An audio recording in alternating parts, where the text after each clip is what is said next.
All right, what's going on, everyone? NFL Week 7 is here, and this is Tournament Tactics, where we are breaking it down for tournaments, big GPP plays.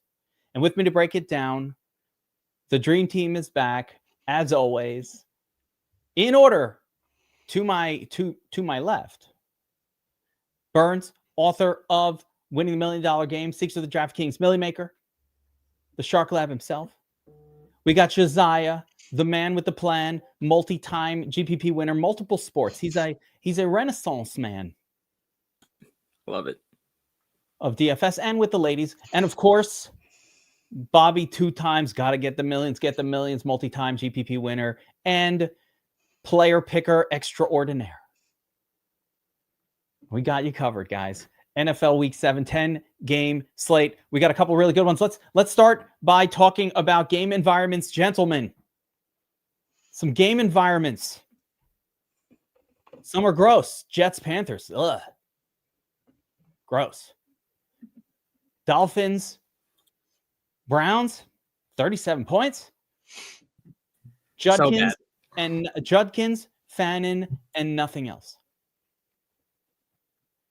Yep. Patriots at Titans, again, 42-pointer. Patriots have a nice little team total there, but who the hell knows with the Patriots where to go? Maybe we'll figure that out.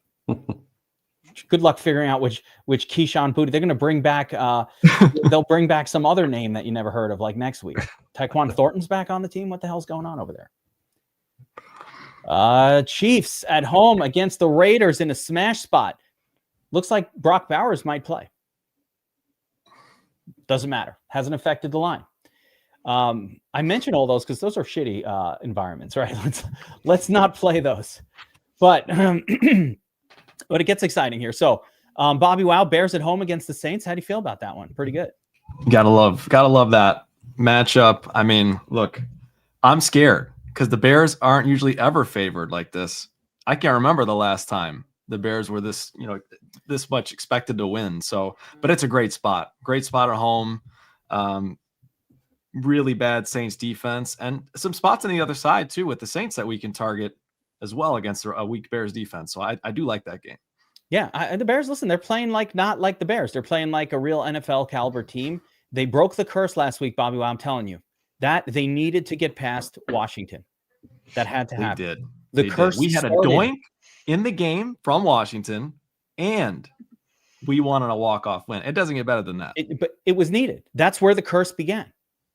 That's where the can't close out games. We're going to blow everything. That is where it began. And I've watched you suffer for a year, and it's torn my heart out from the inside. I don't want to say anything. But now I believe the curse is broken. Troy Aikman cannot take that joy from us, no matter how hard he tries. That's right. DJ Moore was in the hospital after that game, so I don't know. Here's how much the curse is broken. That dude is playing this week. Yes. That's the broken curse. That's a good point. Fucking guy is playing. He went to the hospital. Why? I don't know. But he's playing this week. It's a pretty good game. Fair. Eagles at the Vikings, 43.5 pointer. Revenge narrative for Carson Wentz. Oh my gosh, the Eagles fans. I don't even want to be anywhere near Philadelphia if they lose that game. Real. The rioting, just the pure, unadulterated anger in the streets. I don't even want to deal with that. Fly, Eagles, fly this weekend. Come on. That game I think has a little more interest to me than the 43.5 point total. If there's one game that I think could get a little crazy, but also maybe not. Giants at the Broncos. Who's going to have the balls to play dart on the road in the worst possible environment? Anyone? Only you. I do not believe he's on your sheet. I'm excited to talk about this too. Ridiculous. That's right. I'm doing it. Ugh. The fucking dart magic. One. I'm in. I'm not. Am I playing it in my cash lineup, guys? No. But what Dart is doing will work against any defense. Of course, he could New Orleans Saints it up on the road and stink. Also, 6 turnovers. But I think Dart is something special enough that we should play him every single week, no matter who the opponent, BobbyWow. No matter who. I don't know what you think he's doing. He really hasn't done that much. He lost the Saints. Look at the rushing numbers. Man, yeah. It's got Scatterboo. Teams with Scatterboo don't lose. You'll have to sell me on that one. They lost against the Saints 2 weeks ago. So yeah, but that was a do whole lose. different. That was a whole different version of the team. Broncos have been Right. good against the run too. Like you just can't do anything against They're them right so now. good. Their It's defense just is an so ownership good, play. man. And they're at home. They're at Mile High. What are I know. I know. You're about to see the rookie version of Dart this week. Like he's about to get hit with reality. No, you guys don't know. Have you seen Dart? He looks like Superman. Like physically, he looks like he should be playing Superman in a movie. That's what he looks like to me. I knew he would fit your Garoppolo narrative. Yeah, very good looking. That is a sign of success for quarterbacks. So are you now a Giants fan? No. I'm thinking about joining Bucks. Bucks. Is there what do they call fans of the Bucks? Like, Losers. Buckstown. Wow, Josiah, yes. Oh, that's Giants. right. The Demaryius Thomas induction. Oh man, there literally every reason to not play Dart. Come on. I know. It's just a fun. But by the way, BobbyWow, on my sheet, it literally says silly for the Millie gummy play. Take some Dart, get stupid. What if he goes off? Right? It's not anything that it has a lot of process. Right? That's the same team that just held, but I think it's just appropriate. That team held Justin Fields last week to minus 32 yards passing. Now we're going to have Dart, and you're going to see the contrast between a garbage franchise and a stylistic running back that runs, or quarterback, and a slightly better franchise. You know what? The Giants are not a garbage franchise. Nope, I'm not going to allow that. And I hate the Giants. I couldn't hate the Burns. I hate the freaking Giants. Don't get me wrong. Yeah, I mean, they're Crosstown not rivals. Crosstown rivals. Hate them. They're getting lucky this year. Yeah. Well, they didn't get lucky. They made a smart move and seemed to have drafted an awesome quarterback. Well, they drafted remains to be seen, but they drafted an awesome running back is what they did. All right. More exciting game though. So here's two games that stand out above the rest. The first one, the less good one, you've got the Colts at the Chargers.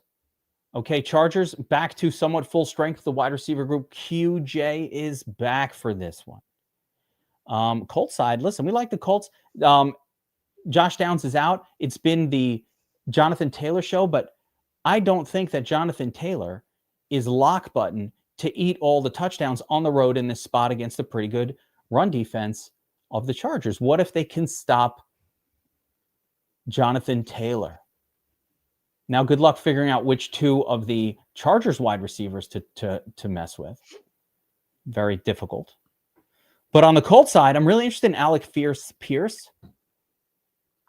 The tight end. The tight end and Pittman are all in play for me. And then finally, my goodness, guys. I mean, this one's so far and above everything else. 54.5 point total. Cowboys at home against the Commanders. Sexy players all over the place. CeeDee Lamb coming back. Javonte Williams is playing in this game. Yep. I'm feeling a tingle. It's in my belly. Boner alert. That's the one. That is the one. That's the one. Got to go back to the Chargers. Forgot to mention Kamani Vidal for cheap after last week's excitement. And then finally, tough spot for the Cardinals there at home. Packers is good. Any game environment, like, guys, did anything that I just kind of broke down about these game environments, any of you guys have a game environment that isn't super obvious or isn't exactly how I just described that you're looking to target? Burns, is it like the Chiefs 29 point total? You getting on board? What is there anything else here that I need to be focused on that I'm not? No, I don't think so. I think everything was pretty much laid out. But there are pieces that are better than others in each of the games. So, yeah, there's going to be one-offs. Josiah, you on the Panthers at the Jets? A little Panther offense action? I'm not crazy. I am sometimes. I'm not that crazy. No, I'm not. I mean, I'll take some shots on the running backs a little bit, but again, not too much. Rico will not be owned. Yeah, that's the only reason why. If they were seeing some ownership, I would just fade it, but we'll see. Nathan Southard, I have bad news. I did speak to my Eagles insider right in the locker room. Okay, I don't like to name names, so I'm not going to say who, but the word was, this offense is a mess. Don't play people from it in DFS. Now, do with that what you will. I kind of like AJ Brown this week, so scary. BobbyWow, how about you? Any game environment? I know, man. Like, is it this? I know I'm going to the fandom, but in this case, it's real. Like, is Chicago the one you're the most excited about? I mean, look, I'm most excited about Cowboys Commanders. Let's be real here. That game is insane. It's almost 10 points higher than any other game total on the slate. So that to me is clearly the most exciting. But the Bears are up there in the top 3. Yeah, and legit, not Fanny, not fandom, no, not just Fanny. Real. It's real. Caleb is probably the guy. Like when I'm not clicking Dak or Jaden's not even that fun to click. I'm going to tell you the truth. I don't even know who to pair him up with. We're going to figure that out. We're going to figure all that out, guys. Let's go and get started. Tournament tactics, NFL week 7. We're going to go position by position, high, low. We're going to get the opinions of the expert crew, how to take down big tournaments this week. I just want to pose it back to the Thursday night game just to say, fucking told you Flacco was going to go bananas with the Bengals team. I told you guys, I bet that shit. I bet the Bengals to win. I have like 10 different bets on that game. It was, and when they went down, I was betting more. I'm hitting Bengals plus 8.5, Bengals plus 400 to win. That was one of the most readable spots I've ever seen in all of my years doing fantasy football. And yet I still didn't win I still didn't make money on the Showdown. It's hard to make money on a Showdown. Yeah, they're tough. Freiermuth, where did he come from? Oh, from the dead. Jeez. Crazy. So little Freiermuth. That Aaron Rodgers throw was impressive to end the game. I was like almost 70 air yards. That guy still got it, man. I mean, they just don't throw it. Like he was, we checked the snap counts. It was Muth who was the lowest of all of them. And then I'm watching, by the way, I don't know if people are doing this. Are you guys watching the stats version of the Amazon Prime games? You put me on it. Vision or whatever. It's so good. It's like the Madden view. Yes. Yeah, it's amazing. Literally, after the first play, I was like, what the fuck? They had 3 tight ends on the field. They had them lined up as wide receivers. I'm like, what the hell is going on with the Steelers? Homan Wilson, forget that guy. They were literally running Metcalf and 3 tight ends as wide receivers. Every time Homan had a catch, they called a penalty. So that's probably why they stopped putting him out there. Yeah, the one catch, I thought of you, and then I took it back. I was like, classic Homan. It didn't matter. So anyway, that was a fun game. All right, let's take a look at the quarterback position and see what's going on. Oh, look at this chalk. Burns, can you go through the Shark Lab records and let me know through the files? I know you have, guys, you don't know this. Burns has file. You can't see them in the background. He's got files piled up in that room. It looks like a hoarder house. If you turn the camera to the left, it's just files of NFL statistics. I keep telling you, there's computers for this stuff, Burns. You don't have to do it on paper. But if you look through the files, has there ever been a 20% or greater ownership on a quarterback in a Million Maker? Has that happened before? Yeah, it happened 2 weeks ago. Over 20%? Who was it?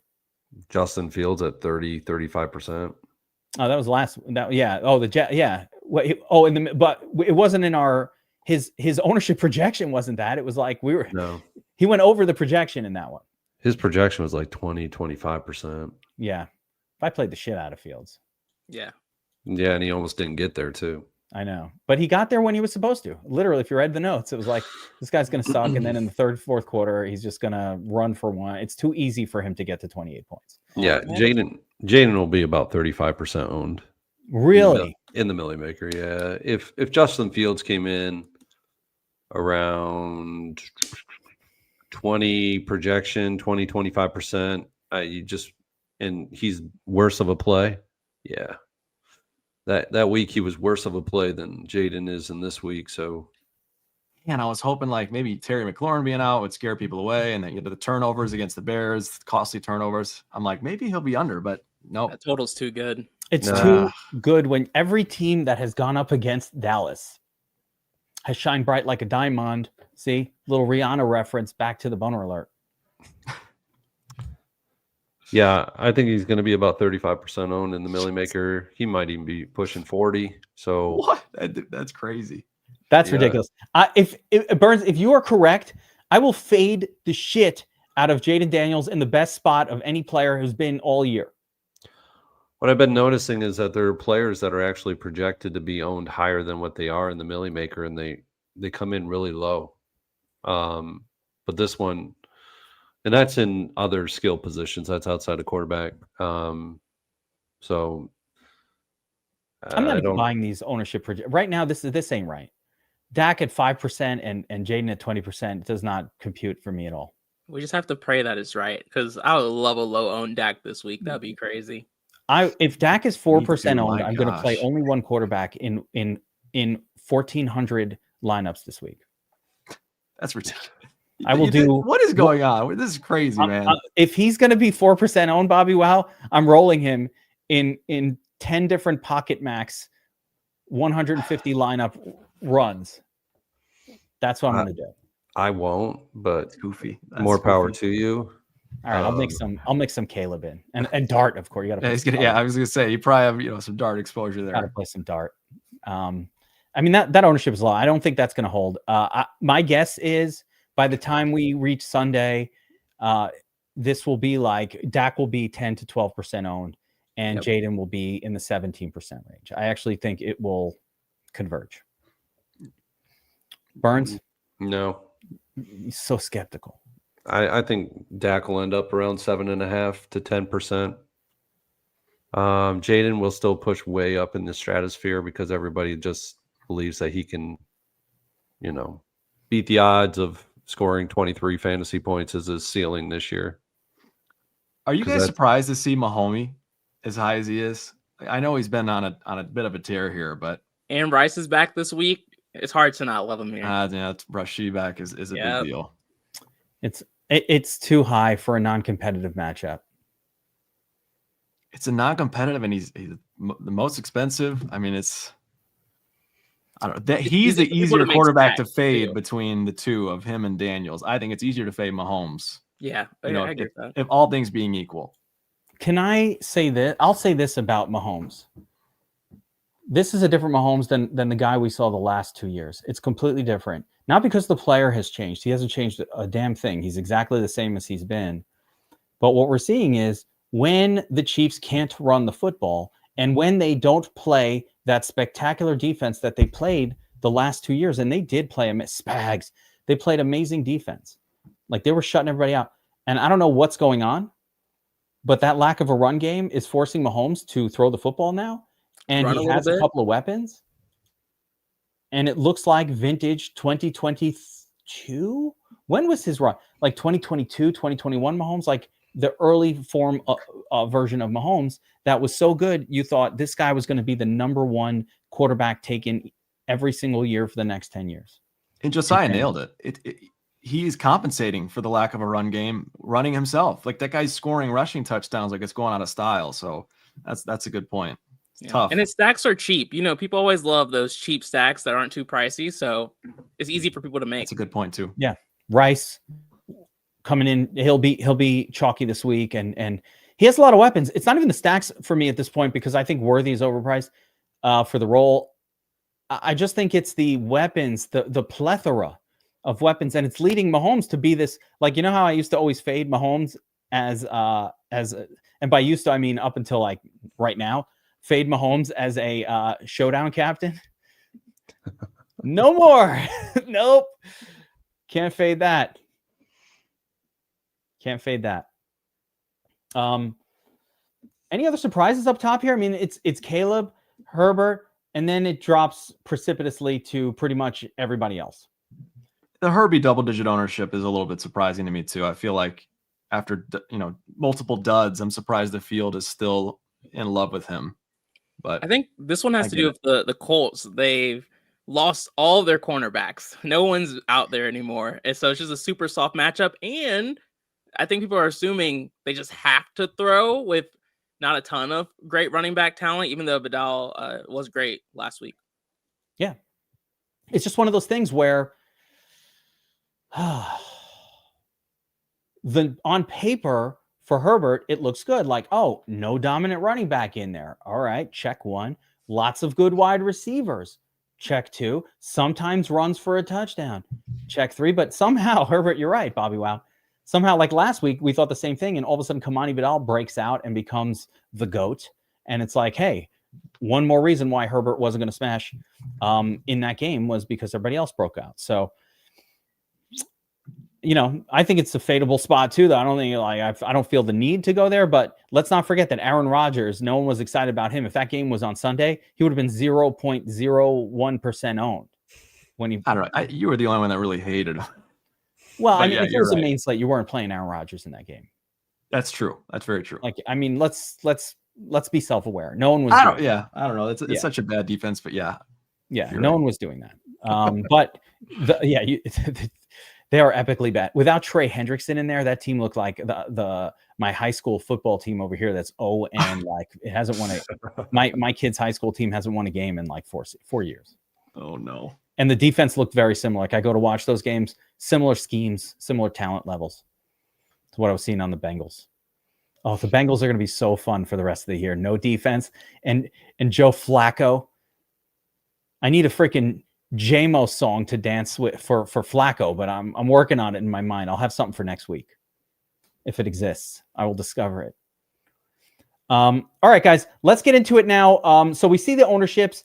What I really want to get into is, the top guys, the bottom guys, and some low-owned quarterbacks that no one's thinking about that we can get on for milli makers, right? So we already know who everybody's on. Apparently, it's Jaden Daniels. It's going to be lots of Mahomes, lots of Caleb, lots of Justin Herbert, and I'm going to predict plenty of Dak as well. Although our metric is not showing that as of right this second. I believe that will change. So, Burns, I'll start with you. The Shark Lab has statistical analyses and data that is being used to point to the best plays at every position. What is the Shark Lab saying this week for high-end quarterbacks? Give me one or two. Obviously, we already know about Jaden Daniels, but I know you have a strong take there. Who are you on at the high end this week to try to take down big tourneys? I mean, Jaden Daniels will need to be part of your player portfolio, whether he's 40% owned or not. It's just fact. It's just a fact. He needs to be a part of your ownership portfolio. Cash, he has to be in your cash lineups, probably single entry as well. But if you want to get different in contests and MMEing, I mean, I could see where he could be a fade, where you lower the ownership down on him.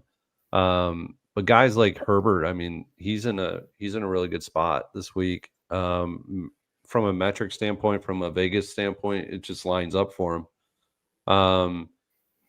And really, I mean, Quentin Johnson is back in this game, and he is going to be healthy this week, and he's a guy that you can go right back to.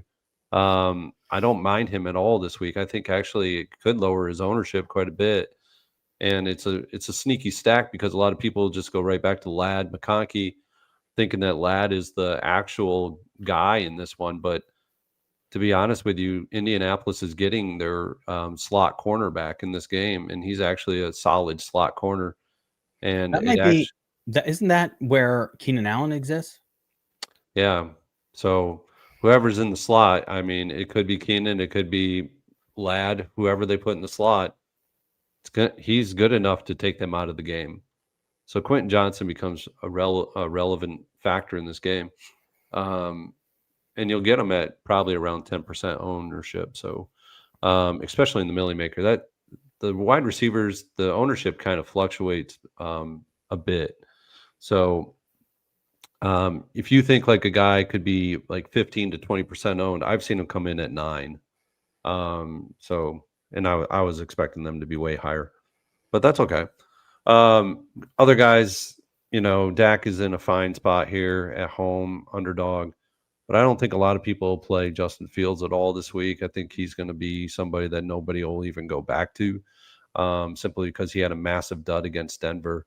But Carolina has actually been stopping the run more so. Plus, they're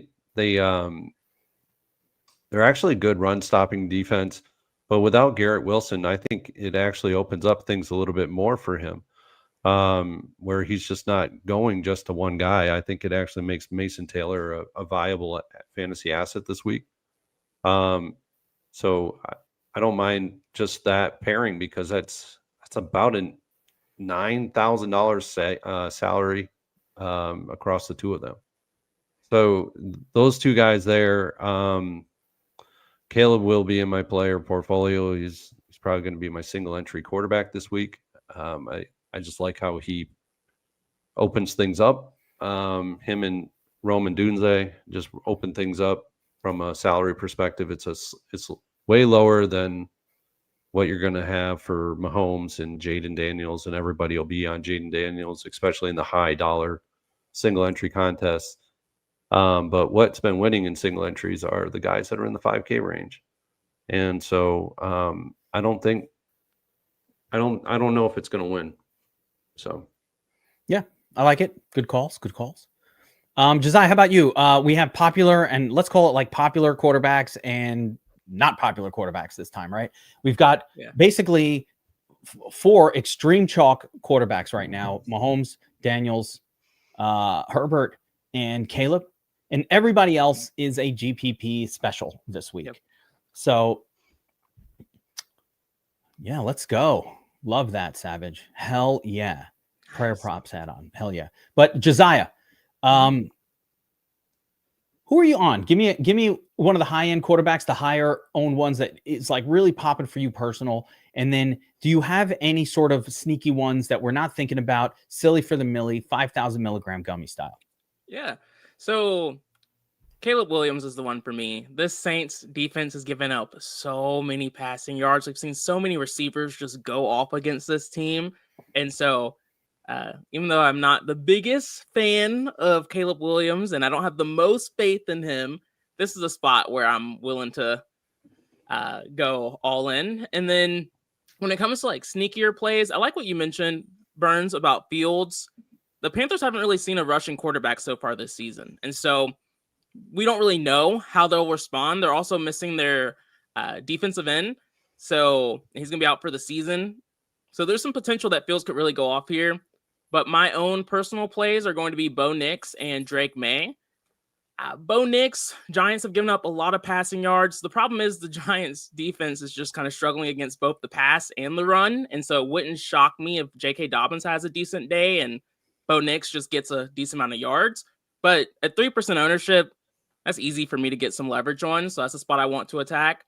And then Drake May's been on fire, man. He's been so good the last few weeks. This Titans defense, they just lost their coach. So maybe that makes them want to be a better team. I doubt it. I think they just know they're trash and they're going to stay trash. So I want exposure to these low-owned quarterbacks that I know have upside and still have a little bit of rushing upside too. You know, a lot. I love that you mentioned Bo Nix. It really was not on my radar too much. But the chat is screaming Bo Nix, Bo Nix, Bo Nix. Oh, and then if you kind of go with my theory that what if the Giants aren't completely terrible in this game and make a game of it, then, you know, the initial conclusion, Dart has a good game, but, you know, there's another quarterback in this game. He's really cheap, Bo Nix. And, man, Cortland Sutton, it did something last week that I love. BobbyWow, you're not going to like this, but he got shut down by the sauce. He got sauced last week. And I don't believe in the sauce. We do believe in the sauce. We do. Do we believe in the sauce? And if we didn't, we do now. Okay. All right. So you're on board with the sauce. I just like giving you a hard time when Mike Evans got hurt. But the sauce is good. He's like one of the few good players on that defense. What did Cortland Sutton do against the sauce last week? Only 3 targets, 1 reception. Right? So, but here's what happens. This isn't an indictment of anything. The whole field is like, man, this guy sucks now. He got 3 points. Fuck him. I'm not playing him. Right? So Cortland Sutton, who's been a $6K, a $6,500 guy, he's had big performances 3 weeks in a row, perfectly good scores that you'd be 4 out of the 6 weeks of the season. When he didn't get sauced or certained, oh, no, actually didn't get certained here. He's with certained, so I can't make that excuse. I saw Denver. I thought I was going to be cute. I get it. I tried, Josiah. I tried. But when he hasn't been sauced, the guy's putting up a 20, right? So 3% own Cortland Sutton, 2% own Bo Nix. I like that. I like that call. Nice Josiah. stack. Yeah, it works. And shout out to the chat here for spitting that one. Bobby, oh, here comes Cato. When she starts screaming on a player's name, Oh boy. that's going to be the sign. Bo Nix. I think it's for Bo, or is it because Bobby's about to talk? Oh, she'll let you know as soon as she's ready. All right. So next up, BobbyWow. Talk to me. Yeah, look, I think we mentioned a lot of the good ones. Jaden Daniels and Dak to me will be my 2 highest owned guys, along with Caleb. But I just think those 2 guys are in such a great spot. I love that CD's back. I'm hoping ownership stays relatively low on him with this being his first week back, because, man, I'm going to hammer him and Dak hard. I think JD is, worth all the ownership too. That guy made 2 mistakes. One was because of the weather, but looked really, really good overall last week. He could easily be the top scorer on this slate. So it's one of the few chalky quarterbacks where I don't mind eating the chalk. How do you feel about DFS bros on Twitter shitting all over you and calling you out for playing a 20% owned quarterback? What I would say is, in my heart of hearts, I don't believe he's going to be that highly owned. Burns scared me. So Burns is always right, but I just think with the injury news, we've got, T-Mac out, Debo's questionable, Ertz is questionable. I think that's going to start to back people off a little bit. That's my hope. And so my argument would be, well, I didn't think he was actually going to be that highly owned. Who are you stacking him with? Who are we stacking Jaden Ertz Daniels? is going to play. Ertz is going to play. Ertz was like my primary stack piece. And then obviously if Debo plays, him as well. But I don't think you have to stack with more than one. And I think you could even play him naked. Yes. Yeah. This might 100%. be the first week for some naked Jaden. I do not know who to stack him with. The problem is, like, Luke McCaffrey, even when he has a great game, it ain't that great. Although he does look the best of those wide receivers to me, like from the eye test, but I don't know, fucking eye test. What does that mean?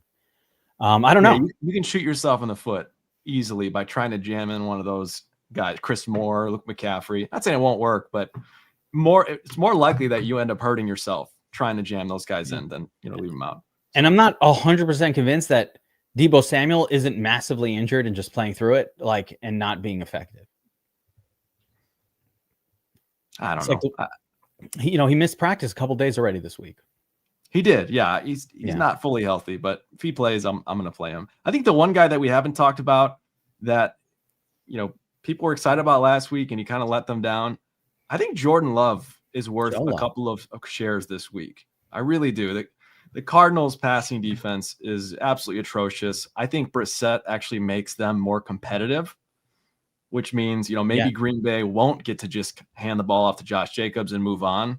I think Jolo, coming off of I think he was more highly owned last week. Kind of let people down with Jacobs taking the game over. I think he's interesting in tournaments here, priced fairly. He's got a solid props projection. And I think this could be a game where we finally see him take the reins a little bit in the offense. I feel like you're just speaking to my soul, because I was that guy who played him last week and got burned. And I was like, you know what? Screw Jordan Love. I'm not playing him this week. And I'm like, you know what, Bobby, you're right. Like, let's run it back. Let's do it again. I don't know. It's fair. It's fair. This is the deeper, GPP one option that I think people will be off of. I think Romeo Doubs is my favorite pairing, by the way. He's getting a massive target share. He's the only wide receiver playing a full complement of snaps. Not sexy, but him and Kraft will be the guys I'm pairing Love with. And Watson's already rolled out, so we don't have to worry about Watson. Christian Watson? Thank God. Yeah, he's almost back. Not this week, though. That guy's got a 3-game window before the hammy goes again. Literal no chance that he lasts more than a couple games. I would put so much money on it if it was bettable. I'm not on Joe. I'm not on Jolo at 6K. I want 5K Jolo. I want him priced where he's supposed to be, 5,200. Well, then you don't get 2% owned Jolo. Yeah, and speaking of low owned 5K quarterbacks, so listen, I'm just going to start with, I'm fucking playing Dak and I'm playing Jaden and I love Caleb Williams. I'm all about it. Even a little Mahomes, though less excited than that other group. But I'll play some Mahomes as well. I like Rice. All good. But I want to get weird with it. So what's some silly for the milli spots? And one that is popping up for me. Oh, yes. Cato agrees. Carson, that sounded more like a no meow. Carson, revenge narrative, Wentz against the hapless Eagles. That's a yes. I thought you were going to go with Dart. Yeah. Cat loves it. This is a sign, right? This is happening. I did not plan that. That just happened. Wentz it is. And oh, by the by, we can stack him with Justin Jefferson, which gives us spectacular leverage against the whole field, who's going to be putting CeeDee Lamb in for that price. We can play him and Lamb. Or we can go with Jordan Addison in a what I'll call on paper much better matchup. Like the Eagles have Quinyon Mitchell if he's healthy. I don't know. We'll see. Burns. He's out. He's going to be out. He is. You're thinking he's out? He's already been ruled out. Much better. Well, there we go. And then it's really Justin Jefferson. All right. I kind of liked Addison a little bit for the, hey, if Mitchell can shut down, not that anybody can shut down Jefferson. I think Wentz could go off in this game. They don't focus heavy on the running back on the Vikings right now. It's not been Jordan Mason. It's been the arm, the revenge. There's so much going for it. The fact that Joe Flacco, a similar veteran, much, much better, but similar veteran, just came in and went bananas on a team. Does that mean anything? Does that help? I don't know. But just the stab in the heart of the Eagles fans that it would be, just the karmic stab in the heart, I think it's going to happen. I think we're going to get a big game from Wentz. I do like that call as well. I'll have a little bit of Wentz, and I love that he's at home against a reeling Eagles team, because I don't think Sirianni has the capability to kind of stop this ship from sinking. So it feels like the Eagles might be in trouble for a little while here. I did not hear good things about what's going on in Philadelphia. I'm telling you, there's issues there. There's issues in the locker room. There's behind the scenes things that are happening there. I don't get why, but they're such a good team. They shouldn't have these kind of issues, but there are issues there. There are issues with the team and with the quarterback. And we're going to see. All right. So you have some disagreement in the chat. Some people think Mitchell will play. So let's see what happens. Yeah. For me, it's really easy. If Mitchell plays, I'm not playing Wentz. If Mitchell doesn't play, I'm playing Wentz. No, you still play Wentz because you just go to Addison. Addison can get a touchdown, no problem. And Wentz can throw it to the tight end. There's so many ways for Wentz to have a big game. And Quinyon Mitchell, Josiah, and this is the most important, is not as good as Justin Jefferson is. Yeah, I can't disagree with that. And also, too, if Carter plays, this Eagles defense is a little bit better. When he hasn't played, we saw it last week and week 1, they're absolute trash. Yeah. Yeah, it just depends. But I will say this. The Vikings offense seems to be much, much better functioning with Wentz in there than they are with J.J. McCarthy. That's for sure. If this was J.J. McCarthy day, I would just exclusively have Eagles defense and every single lineup. True. Yeah, McCarthy might be done unless Wentz gets hurt. I don't know if they give him the reins back to him. You bench him? All right. Goddard. That's right. Yeah. And on the flip side of that game, by the way, I didn't even mention it, but I think no one talked about Hurts, but what if Hurts turns it around? I actually think it's Barkley. I was going to wait till running back. I think Barkley's the guy that turns it around this week. Yes. The Vikings are really good against the pass at home. They've struggled a little bit against the run. I think this could be a really intriguing spot for Barkley, but we'll get there. Any other quarterbacks that anybody else is even thinking about at the low-owned spectrum, or we can move on? The Rattlesnake, Geno Smith, gross. Jacoby Brissett, no. Right, Tua, no. Anyone? All right. Let's move on, guys, to the running back position for NFL Week 7. Cato's getting a comfortable spot here, apparently, and she does not care that I'm in the middle of a podcast live. She doesn't care. It's not a Maine Coon, but it's like a Maine Coon. That's a good guess. All right. I'm going to sort by ownership. Let's see what week. Oh, my God. Yeah, it's a little out there. Woof. I mean, I don't know if you guys can see this. Let me make this bigger so people can see. Breece Hall? Everyone's like Bobby. They think the Panthers defense is still super bad. These guys just held Javonte to what, a 6? Yeah. I think I know the reason why Breece Hall's popping. And look, his props projection is crazy, crazy good. Right? Look at it. It's amazing. I believe that he's popping because the thought is without Garrett Wilson there, they're going to have to run the whole offense through Breece Hall, throwing to him, running him, and just using him everywhere. But man, I don't know. The Jets kind of suck. And Josiah, you're right. Like that Panthers defense is stopping the run right now. They've been pretty good at that. And the Jets are not a team that scores a lot of points in general. Like if they're only going to score 2 touchdowns, man, Breece Hall got to get 50% of those to even sniff any sort of value. I don't know. Bobby, It's the kind wow. of play I would like at low ownership. Yeah. We like the Hall chalk, Bobby Wow? We don't, at least I don't like You don't like the it? Hall chalk. Honestly, the Jets in a competitive game, in a low scoring competitive game is bad. You want them in a blowout situation. Both Fields and Hall, I think, are better in blowouts. So the fact that this will probably be a slog fest makes me less excited about both those guys. Yeah. I don't see a lot of scoring happening here. Burns, you on the Hall chalk here? No. No. All right. Well, that's why you guys tune into Tournament Tactics. There's a guy $300. $300 less. That's way better of a play. Is that That'll person be also- half the ownership. is If he also not extremely less. chalky? All right. Well, I can't wait to find out. By the way, you're learning the tricks of media. You don't reveal the name. You got to keep it. You got to create anticipation. Keeps everybody here watching the show. Javonte, I get that, and I love it. You got Jonathan Taylor there. Judkins. Look at that prop projection for Judkins. I'm about it. Kamani Vidal. I don't know about Ja'Cory Krotsky Merritt. I get it, but we'll talk about all these guys. I don't know about Achan there either. What's the correct pronunciation? Somebody said I've been pronouncing Achan's name wrong. You did it right the second time. H-Chan. Yeah, that was right. H-Chan. The first time you said something different, but yeah, second was right. When do I say it wrongly? You said like Achan.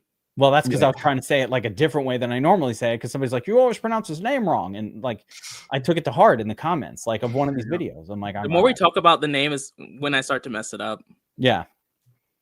I'm not a big fan of Achan there. Oh, there it is. Achan? Achan?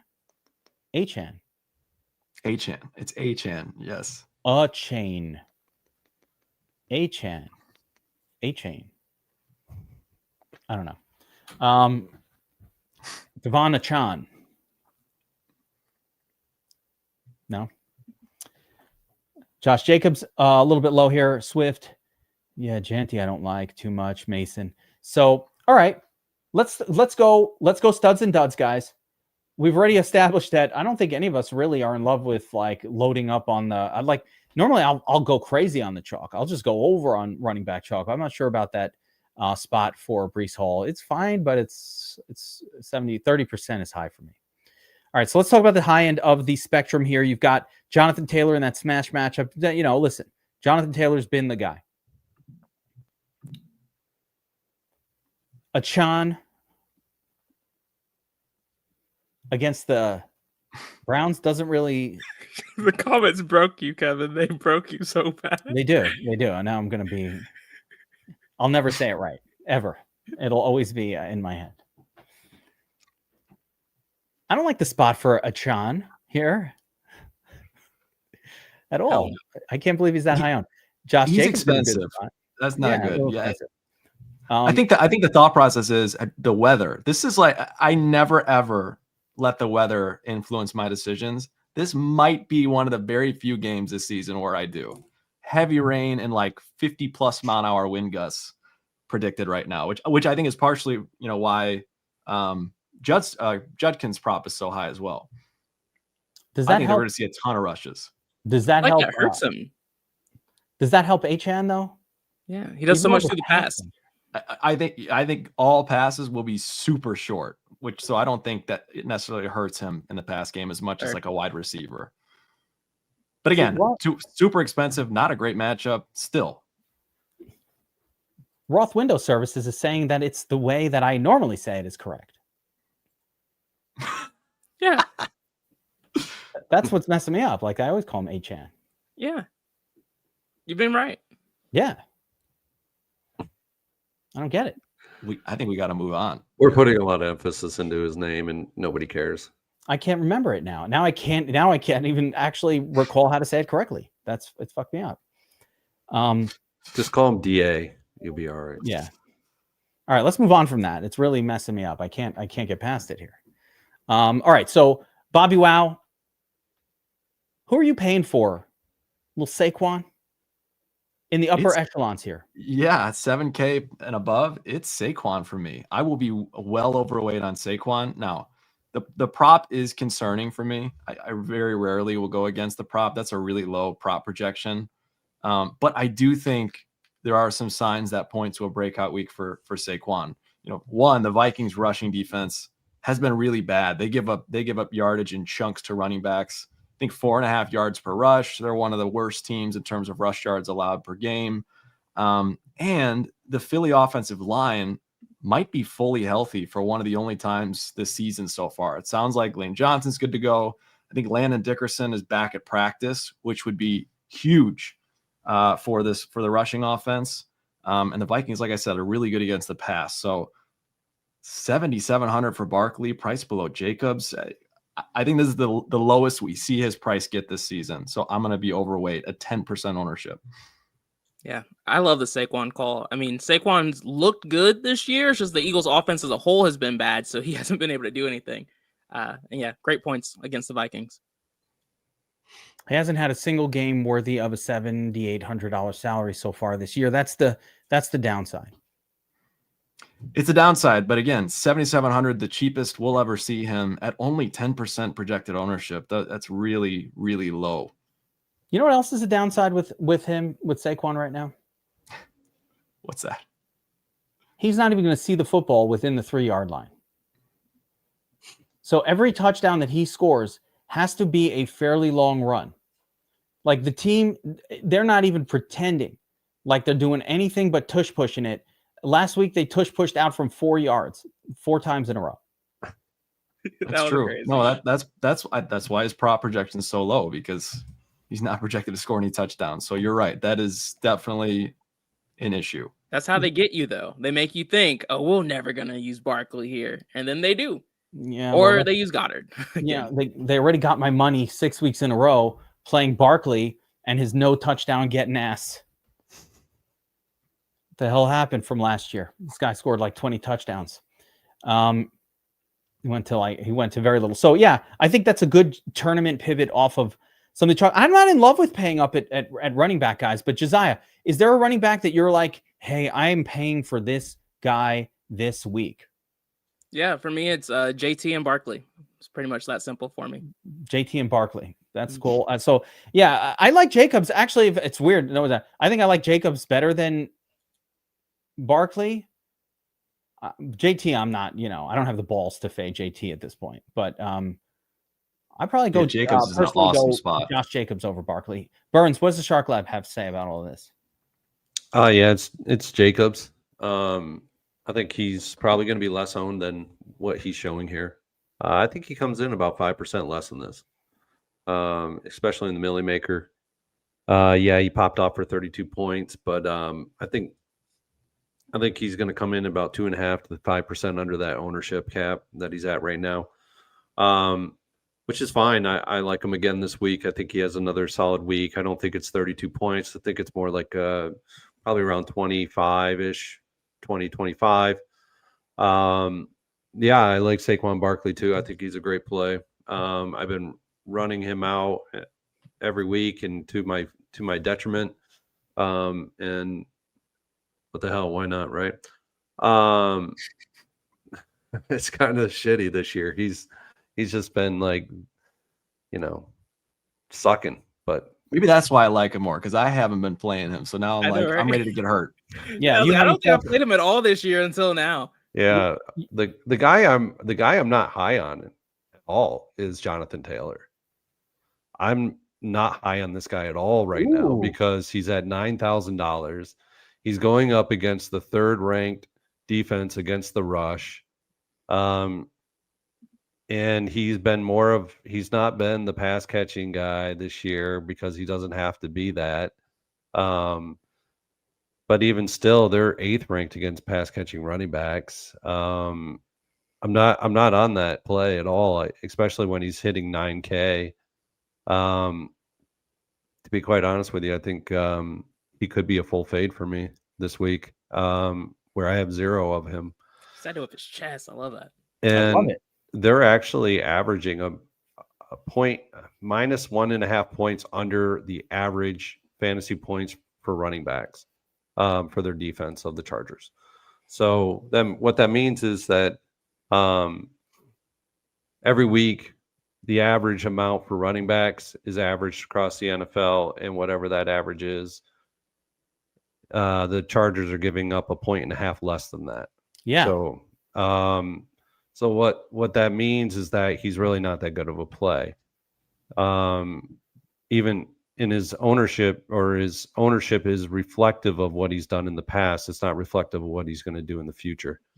And so his salary is actually there as well because of what he's done in the past. Now, I still think he gets 20 points.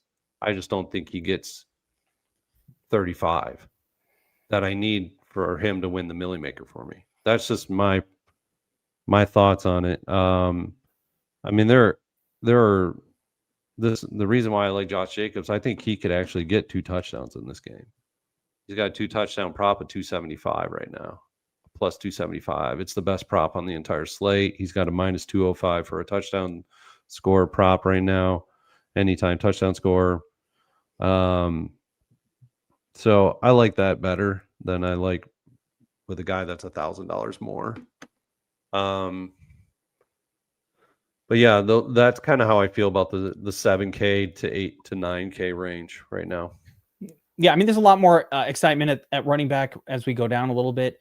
I would say with Josh Jacobs, my genuine take is at this price at 9K, he needs to deliver a 36 to hurt you if you don't play him. 36 is a brutally difficult score for any running back to achieve ever. Made more difficult when that running back does not catch a ton of passes. Jonathan Taylor's been catching a couple passes a game, but it is very, 2 or 3. It's not really going to get you there. So I think there is merit in not necessarily, I'm not going to use the term fading Jonathan Taylor, because why would you do that? He's been really good, but rather taking a strategy where maybe you play other running backs that are less expensive in order to afford some of these super stud wide receivers that are popping. And there's not that much wide receiver value to make you crazy. I'll address this real quick. Like I'm leaning that I don't know yet. Actually, I don't really have a good feel for, I think I'm going to be mixing it up. It does not pop to me as a specific week where there's so much running back value that I need to play 3 of them. So when that doesn't happen, I'll usually play plenty of wide receivers in the flex. One quick note about Jacobs before we move on. Just found it interesting. He has not at all been a pass-catching running back. However, the last 3 weeks, he's been targeted 9, 4, and 5 times with 5 catches, 4 catches, and 5 catches. Yeah. So for whatever reason, they're working him back into the passing game. I don't know, just a little. It's just interesting to me. It's certainly helped these monster scores. You know what? He's right there. It's hard to say anything bad about a guy. I don't want to say anything bad. He's been amazing. You can't say anything bad about a guy who's putting up 30 every week. That is an insane number. But he is getting there with massive numbers of touchdowns. And like 2 of these weeks were 3 touchdown performances. But he did this last season too. That's the crazy thing. Yeah. He had a lot of multiple touchdown games. I can't stand playing him. It drives me nuts. But the guy's been doing it for like a year and a half now. Yeah. And don't get me wrong. I mean, he's a great running back. He's always been a great running back, and he'll continue to be a great running back. And I don't care what people in the comments are saying. I'm not playing a $9,000 running back against a good defense against the run. I don't care what they've done in the last 3 games. We're talking about Jonathan Taylor, Sunday. Burnsy. We're talking about Sunday. Okay. Yeah, we use knowledge of what has happened in the past to somewhat predict the future. But when you're $9,000, that's CMC when he was crushing for Carolina. And we're talking about JT when he was crushing for Indianapolis 3 years ago. I mean, and then they perform, and then they get that $9,000 mark and they fail. And I've seen it and seen it and seen it. And everybody's like, well, I didn't see that one coming. Well, of course. You know, it's. And the ownership, by the way, Burns, if you just said, I'm not playing 29% owned high price chalk, that's a pretty good process in general for trying to win Millie Makers. Like it's impossible to win the Millie Maker with a $9,000 running back if he doesn't get 30 points. Yeah. JT cracked 10K on FanDuel and still 25% projected ownership. Yeah. Whoa. I think we all can agree that when it comes to Jonathan Taylor, we have to think about what can be unburdened by what has been. Well, look at what your roster looks like when you put him in. Doesn't look good. Does not look good. All right, let's get to the second tier of running backs I have here. Beautiful lines with him, but I hear y'all. And the Chargers were on the road last week. They played better as a defense at home. The Chargers, yeah, no doubt. Yeah. The one thing I will say, though, if you do play JT, you are probably going to have more of like a 2 tight end lineup, which is, hit or miss. I feel like, underdog road running back. I mean, there's plenty of reasonings here to say, put the brakes on. Oh, I got a lot of measurements on that one too, but I'm not going to spew them out right now because I'm getting loitered by the comments right here saying that I'm a nut job. So whatever. It's a 2-hour show, Burns. I don't care. And a family show. I'll keep it to the best. It's for the kids. Kids are watching. We're listening. Second half of the running back. This is where the money's going to be made, right? You have a lot of interesting spots here. Clear chalk, clear low own, some decent spots, some names that are controversial. So let's deal with the rest of the player pool here. I'm going to go through it, and then again, I'll go back to you, BobbyWow, to start. So be ready for that. But let's start at the very top, right? You got Rico Dowdle, crazy good run. Now Chuba's coming back. Coach is saying one of our guys will be the lead back and the other one will be the backup. I'm not going to say who it is. Yeah, because the fucking mystery is really mysterious, right? I think we all know that Rico will be the lead back here, but it's not a good spot. Jets, low-scoring turd game. We'll see. Javonte in the high-scoring game of the week. Stud off a dud. Love that. I can't not love that. Stud off a dud. Everything good about that. There's no Miles Sanders on that team to mess with anybody. Scattaboo. We all love Scattaboo, but, toughest matchup on the road. Gross, low total game. I don't even have the balls to do it. Then we have chalk Breece Hall as part of the Jets stink offense. But yet, there's been a pattern where a team pulls the Jets and looks like absolute dog shit one week. And then against all odds, they come back the next week and look competent. That's just how the NFL is. They're never as bad as they look. But the chalkiness messed me up. They got Jordan Mason. No one wants to play Jordan Mason. Why? He had some tough matchups against the Browns and he couldn't get it done. Who the hell thought he was going to get it done? It's a much easier matchup, I think. We got Bill in the nut matchup against the Giants, but I don't know. He's out of the game on third down. I don't know if I trust him. And then Swift and for me, Swift and Vidal round out the playable guys. With that being said, Bobby, I'll start with you. Who's popping for you out of this? Judkins. We love Judkins. Sorry, forgot to mention him. Judkins. Going to be so heavy on core Judkins. Bobby, who's popping for you this week? I think Judkins for me as well. He's popping big time. I think he's going to get 20 plus carries here. The Dolphins are Swiss cheese, to put it nicely, defensively. And it'll be an interesting game weather-wise, which I think actually helps Judkins' case even more. So insane props projection. I'm going to be way overweight on him as well. He'll be core for me too. Javonte, I don't think there's anything else to say. He's a phenomenal play. Stud off a dud.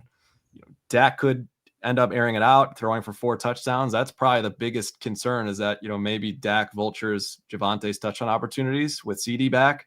But again, can't argue with the spot on paper. I think this is a really, really, really solid game for Javonte. And then I think Bill is probably the other running back that seem to be higher on than most people.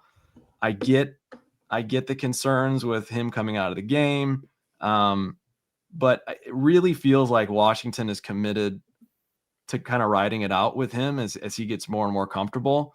And this Cowboys team this defense is bad. They're bad. They're worse against the pass somehow, but they're really bad against the run too. So this is kind of like if JD is going to be 20+% ownership, you get Bill at 15%. That's kind of a way of flipping the field a little bit leverage wise. Maybe Bill runs a touchdown or two in. JD doesn't perform as well as people think. Just an interesting path to leverage there. So I do like Bill quite a bit. Love Bill. I'm worried about Bill. How about you, Josiah? No. Okay. So everyone's worried about Bill because they're like, where are the touches going? But last week, Chris Rodriguez was nowhere to be seen. He didn't have a touch. It was all Bill and JD. But if you put that to the side, it was all Bill. McNuckles coming in on third down. They absolutely take Bill out for third down. He's a first and second down guy. Yeah, well, there's that. But the thing is, Ja'Cory had most of the touches, and there was no running back with anywhere close to as many touches as him. You can look at it. It's just the way it is. And so I love him here. I'm going to have a ton of exposure, but like you all said, Judkins is going to be my core play there as well. And then as a sneaky play, just that's low owned. The Panther situation is super scary, but they're running the hell out of the ball. The only thing that concerns me, which is a pretty valid concern, is that the Panthers have had great rushing games against the Dolphins and the Cowboys, two of the worst defenses in the NFL. Yep. And not that the Jets are good, but they're a little bit better, like a tier above those guys. So I am going to force exposure to Rico, and I'll have a little bit of exposure to Chuba just in case I get it wrong. But the clear obvious plays here are Ja'Cory and Judkins for me. Yeah, and Skull Crusher, I mean, this is the question that's coming up. Yeah, if Dowdle is the starter. I'm making the announcement here. Breaking news. Hold the set. They're starting Dowdle. You don't take a guy who's put up 200 yards 2 weeks in a row and say, all right, Schober, you got the job. You can't lose your job to an injury. This isn't 1982. Okay? We've adjusted from that mindset. This is also the Panthers. Let's keep that in mind too. That's fair as well. But I don't think that's the question, Kev. I think it's does 30% from Chuba hurt Rico enough to make him unplayable? Because I don't think anyone would question that Rico is going to get the bulk of the snaps. It's just that Chuba he'll get some carries too. Is it enough to cap him? And have they raised the price of Rico enough to make that the key factor? It's right there. It's right there. It's pretty close. If he's a 6K guy, I think you go right back to him even with the second guy in there. At this price, it's a little more questionable, I think. But if he goes up in ownership, is an easy pass. But just because he's low owned, I'll take a shot on that with a team that's just running the hell out of the ball against a defense that's not that great. Yeah, and an offense that can't hold on to the ball and will hand it back to the team again and again and again. Hey, it's been a little bit since that happened. It's been some time. Burns, how about you? Where are you going for running back this week in the main zone? Well, it's been Judkins all week. The weather's it's going to be problematic, but it's going to be problematic for the pass game. So the run game is actually going to be where this game is going to go. We actually saw it last week with the Rams. to a certain extent. But I think the weather off of the Lake Erie is going to actually have an impact on this game from a rain perspective. So I see it more as a run game. But I won't have Achane. Achane is extremely expensive for what he's going up against in the Cleveland Browns defense. So Achane is he's a no-go in this game. But yeah, Judkins on the other side is a great play. I mean, his volume is just increasing every week, and so it's great for him. I mean, Ja'Cory Krosky-Merritt is going up against a significantly porous defense against the run. Where talked about Jonathan Taylor, where he is 1.5 points under the average for running backs. Dallas is 6.8 points above the average in giving up fantasy points to the running back position. So Ja'Cory Krosky-Merritt is in a hell of a spot here. Because all the running backs have smashed against Dallas so far this year. All of them. Oh, absolutely. And yeah, it's going to continue. The trend will continue. It's just a matter of who's going to do it, because they have a multi-headed backfield. And, Ja'Cory Krosky-Merritt is obviously starting to make some headway in that backfield. But yeah, I mean, there are some great plays down in the fives too. Kamani Vidal is somebody. It's somebody that the domination station's pushing right now. I think J.K. Dobbins is a great play this week. I think it'll be a low-owned play that not a lot of people will just be clicking on him, but it's a good play this week.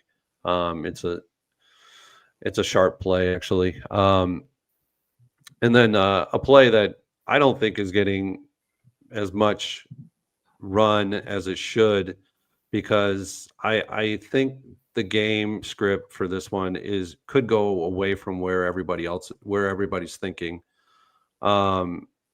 is the Kansas City game. And I really think that we start to see Pacheco start to light it up. There you go. And I think Pacheco can actually take off in this game, and he could produce at 5K. Okay. Now, I'm not talking about a 25-30 point production here. I'm talking about between 15 to 20, but at significantly low ownership of around 5% or lower. And if he gets 15, that's 3x, and that's a pretty decent score for him. And he's actually starting to gain more volume over top of Kareem Hunt in this backfield. It's funny. I've heard it now a couple times on Pacheco, and he's been so dead that really I just kind of wrote it off. But now that you're mentioning it, let's take a look and see. Well, here's the reason why I like it. I mean, this is like Las Vegas. Everybody's looking at the pass, and they want the pass, and because Rashee Rice is he's the new guy, and he's the shiny toy that everybody wants in this lineup. And well, there's a guy that's starting to get it done in the backfield for the Kansas City Chiefs, and Pacheco's starting to get it done. And I think people are going away from it, but I don't know. It could. It's not a play where you throw all your lineups into it. It's like a 5%er, and if it hits, I mean, you're looking at a play that if he gets 20, your lineups are now those 5% of lineups are actually in the money now. So, yeah. Oh, listen, you know what? This is tournament tactics. We're not looking for the most obvious plays all the time. We're looking for plays that can go off unexpectedly. I will give you this. The snap percentage went up massively last week. It went up to 76%. Got some targets in the passing game out of nowhere. And okay, that did happen. It hasn't been the case all season long. You can see right here, 76% versus, much lower snap counts for the other two guys. So there's something to what you're saying. But look at his target percentage too. Yeah, that popping off for 10% target share, that's great. He can get it done through the air as well. So that's the quintessential double leverage play right there. That is the Mark Ingram over Lamar Jackson play. That is the silly for the Millie, and with numbers to back it up this time. Like you're right, Burnsy. That you're made a case. I mean, I got way more numbers, but yeah, I mean, it's like this is a spot that I really think people are overlooking, and everybody's overlooking. I think it's a spot that will burn a lot of people. Because not even overlooking, just not looking. No, 3% on like this guy, and you know who else is overlooking it? Bettors, because the prop isn't very good. So there's a lot of things you could do there, including just bet that situation. Well, he's going up against 17th ranked defense against pass catching running backs and average fantasy points against the running back. So, and their defensive line is not very good. So it's just something that, I don't know. I was on it earlier in the week and it just kept coming and coming. And when you start to build with him, the lineups actually start to come together really nicely because it takes you off of guys that are higher owned and it gives you that $500, $700, $1,300 salary leverage that helps your lineups. I don't mind it. I'll throw in though. I'll squeeze it into my GPP only, runs for sure. I think that's the way to attack that. I don't expect him to get a touchdown, but I mean, his prop is like plus 150 or something like that, plus 175, somewhere in that range. But touchdown. Kareem Hunt has a better touchdown prop, but I just like the fact that his volume is starting to increase in this offense, and it may have an impact on this game because it is a divisional rival game. So I like it. I'm just going to come back with a lot of the names I already said. We didn't talk too much about Kamani Vidal, but that dude seems to have taken over as the RB1. They clearly ran him 18 times, threw it to him a bunch of times. Hassan Haskins was an afterthought last week, and that's a game that I'm trying to get a piece of in as many ways as I can. So Vidal, why not, is really what I would say about him. We didn't talk about DeAndre Swift, but thank God someone said it. Yeah. So whoa, Kevin, you're saying we didn't talk about it. We didn't get to this range yet. We didn't. You limited Bobby and I. That's why we didn't talk about it. I meant all the running backs below 7K. This was allowed. So I'll tell us about Swift, Kev. Okay. Come on. We don't all have to say the same damn players. And I'm going to talk about, Swift had a big game last week. I don't like this Q tag that pops up middle of the week, by the way. I love it. I love it. You know why? Why? He's fine. He's totally fine. He's going to play. It was an injury that happened in the game. It's more of he was a full participant and then was limited with his injury. It's more of a rest thing for Swift. He basically said as much himself. That I like to hear. Ownership is going to go down because of this Q tag, and he's in a great spot. And the Bears offensive line, they're figuring something out here with Theo Benedette. I think Swift continues to be solid from here on out. Let's go. Swift does everything you want a running back to do except for put up big numbers. Yeah. He does all the other things. Everything running backs. Yeah. I don't know. That was maybe the most disrespectful thing you've ever said about anybody. No, it's not about respect. It's just about the reality of the player. I'm playing him though. I like it. He's been doing everything that you want. Who cares? He's 5,700. This silly argument. He's going to get 15 plus touches, maybe 20 in this game.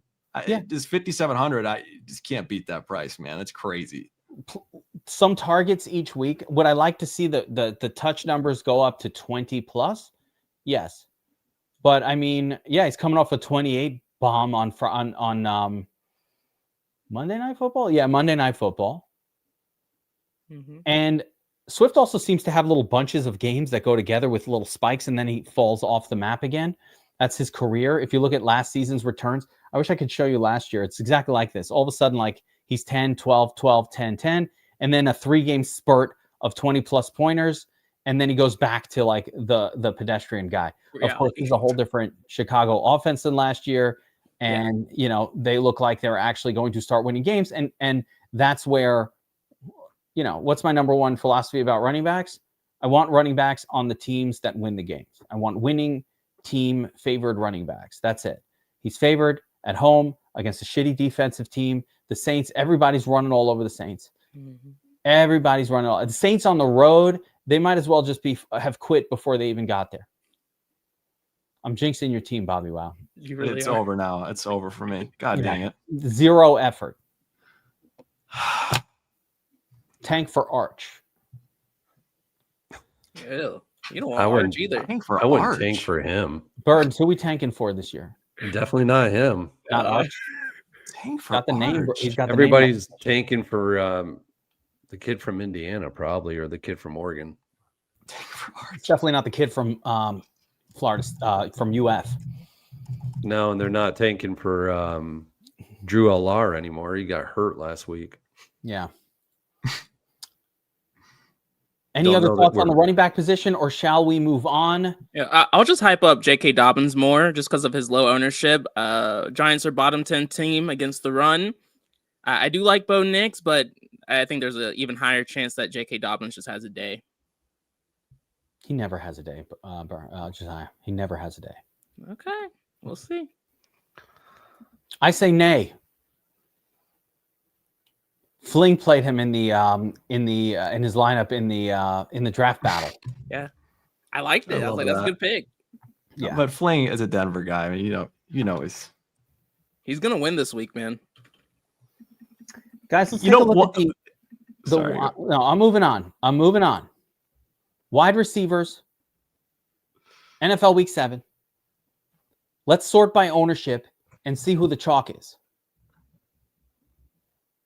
And here we go. Rashee Rice, understandable. Underpriced for what his role was before exiting the team last season. I've been waiting for Rice. I've been holding Rice on some benches in my fantasy football leagues, just waiting for this week. He's going to dud it up, though, at chalk. But I'm like, if I could just survive till week 8, I get the freaking shining knight in white in armor, on a horse, riding the cavalry coming in to help the team out. I know a lot of you guys out there are feeling that same thing. You've been riding on the IR with Rashee Rice all year, just waiting for week 7. Let's go. For me, it's been Joe Mixon, but yeah. No, you're going to be waiting till like 2020, 2050 for that. He's not coming back. Forget him. You'll never see him in a uniform again. He's played his last NFL snap. Him and Tyreek Hill, you won't see them again. If Rashee Rice dudded, no one would be more surprised than the sports books, who have him propped extremely high. The betters. Yeah, the betters. I'm not overthinking this one. I'm just playing him. Yeah. Yeah, I like Rice. I think it's a good play. Obviously, the best points per dollar value on the slate from a projection standpoint. The second one, though, Chris Olave, again, he does a test every week. 10 targets. Look at this. Is you couldn't script this. I've never seen. It's one of the worst. This is who was like last week was better, right? Or no, is it the same? No, another 10 more of targets. the same. Look at the double-digit targets. 10 targets, 15 points. 11 targets, 13 points. Can I paint a fun picture for you here? Go ahead. What if this is the game Spencer Rattler's been waiting for? Mm-hmm. Benched for Caleb Williams at Oklahoma. He's had this circled on his calendar for Lord knows how long. What if this is the week he and Olave connect and Olave puts up a good score? Yeah. And for me, it's not even the narrative. It's just look at the defenses that Olave has faced. None of them are the Bears. The Bears are a different level of bad defensively than all of these teams. Oh, whoa. Maybe Dennis the Allen Giants. would beg to differ. Them's fighting words. This is Olave's spot to get right.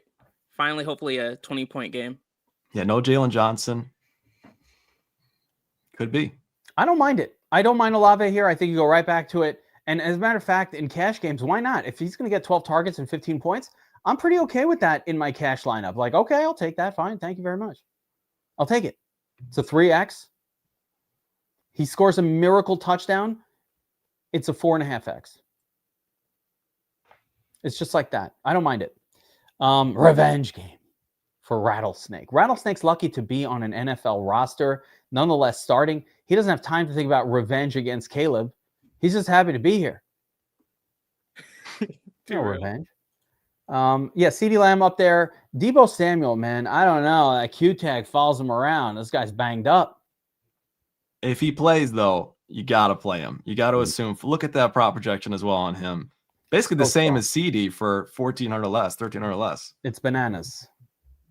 It's literal. Why is CeeDee Lamb's freaking prop so low?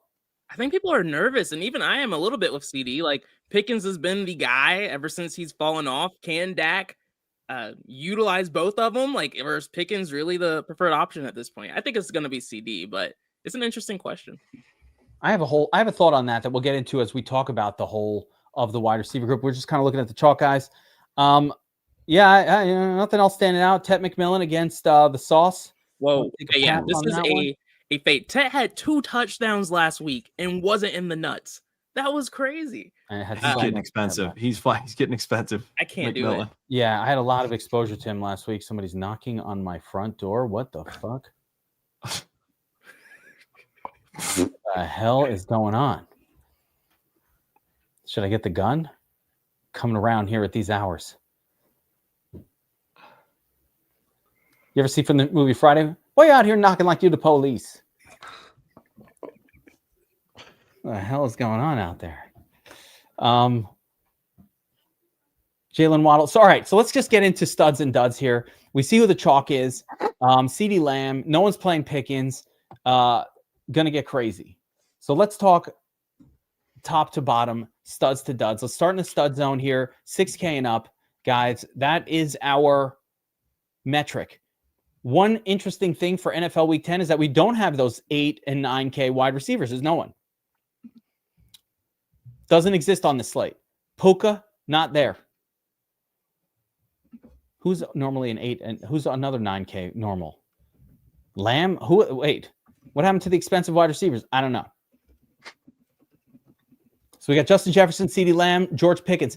This is really interesting. And Burns, I want to hit you up just on this. You got CeeDee Lamb, 6% owned, or 21%. George Pickens, only 6%. What if Pickens has another big day and Lamb has a dud? And we're all playing Dak to Lamb, and we're all bringing back Lamb with our Jaden Daniels stacks, and it's so chalky. It's crazy. You can't even do anything, even if they're all scoring. Your lineup's just going down. You're like, how the fuck am I going down when I have 100% Lamb and he's going off? Right? But that doesn't happen. Instead, Pickens is the guy. He does it again because Pickens has proven the last couple of weeks that he's pretty freaking awesome. Then what? How about that? What if it's Pickens? Yeah, very well maybe because they're facing a strong cover 3 defense in this one. George Pickens has actually destroyed cover 3 coverage. It's where it's almost at the point where it's like, wow, he's got incredible metrics against cover 3. He's getting yards per route ran of 3.3 yards per route ran. His fantasy points in cover 3 per route is incredible. It's at almost a point. So, but he needs a touchdown to pay off his salary. Whether or not he gets that is a lot of touchdowns to go around, Burns, in this game. At least that's what the lines are saying. But we've seen 54.5 point games fail as well and not meet that. But for him to succeed, he either needs 100 yards to get the bonus and a touchdown, or he needs 2 touchdowns and under 100 yards. So, but we've also seen CeeDee Lamb fail. He's not a guy that's not failed in fantasy realm. So, yeah, I mean, it's a solid pivot for sure. Here's the other reality, though. He is the 3rd most expensive wide receiver on the slate. And, I mean, it's only $300 difference to the top guy. Yeah, and that's crazy. Justin Jefferson's ownership will go up, too. He won't be at 15%. He's going to be 20 plus. So, yeah. It's not as hard to build lines this week. Buddy Binks has an interesting question here. Do we think Pickens and Lamb in the same lineup is viable? And when Buddy Binks, when the week started out, I was like, I can't play for this much for two guys on the same team. I like my instant reaction, like on the first look video, like the first thought, I can't do that. But then I thought about it, like as the week rolled on, I was kind of thinking, it's not like these guys are that expensive. Like they're not priced the way they normally are. CeeDee Lamb's an $8,800 receiver that's priced at $75. And George Pickens is probably like a $6,700 receiver that's priced just a little higher than he normally should be. Mm-hmm. And because of that $500 difference in salary, and BobbyWow, you're acknowledging that, like that $500 difference is like, well, I can't play both these guys at $7K. But like, I'm like, wait a second. What if we do play both these guys with Dak and it makes it unique? Or, something like that. Like Dak is already going to be chalky aside from what the hell it says on the ownership. I don't believe it, right? I think he'll be 10, 12% owned. And so he's already chalky. And it's like everybody's stacking him with CD and Fergalicious. But what if Pickens and Lamb get it done together and no one has that combination in a 54-point total game that spikes to 64? Well, that's kind of how you want to play it, right? At a 54.5-point total game, you basically want to use this game as your game stack of the week, right? You don't want to not just do game environment stacks in this game. You want the Pickens and the CeeDee Lamb with Dak, and you want to run it back with pick your guy, right? Ja'Cory, Ertz. If he's healthy, run it back with Debo. But you probably can't run it back with Debo or Ja'Cory because they're too expensive. That whole stack would be too expensive. Then you're looking at scrubs, and you got to pick a scrub from the heat pile of scrubs at wide receiver. And so your run back more likely than not is going to be Ertz. You're going to probably pay down at defense to Carolina. And that's kind of how the build would go, right? And then this is kind of why the 5K running backs are starting to make sense, because you can't put in a $6,700 guy. You can't put a 7K plus guy in, but you can put 5K guys in. You can put a 6K and a 5K salaried running backs in. And then you have your 2 7K with your 6K quarterback. You can make it all work. I think the salaries are very workable as long as you're maybe not clicking on like the $8,800 Jonathan Taylor zone. Even those 6K guys, I think it's fine. Like you can make it work. We want to be paying down a tight end generally anyway to make it all happen. So yeah, I think that could work itself out. The devil's advocate for me there is it's concerning that it took CeeDee Lamb being out for George Pickens to finally wake up. We have not seen those guys, they haven't done it together in the same game.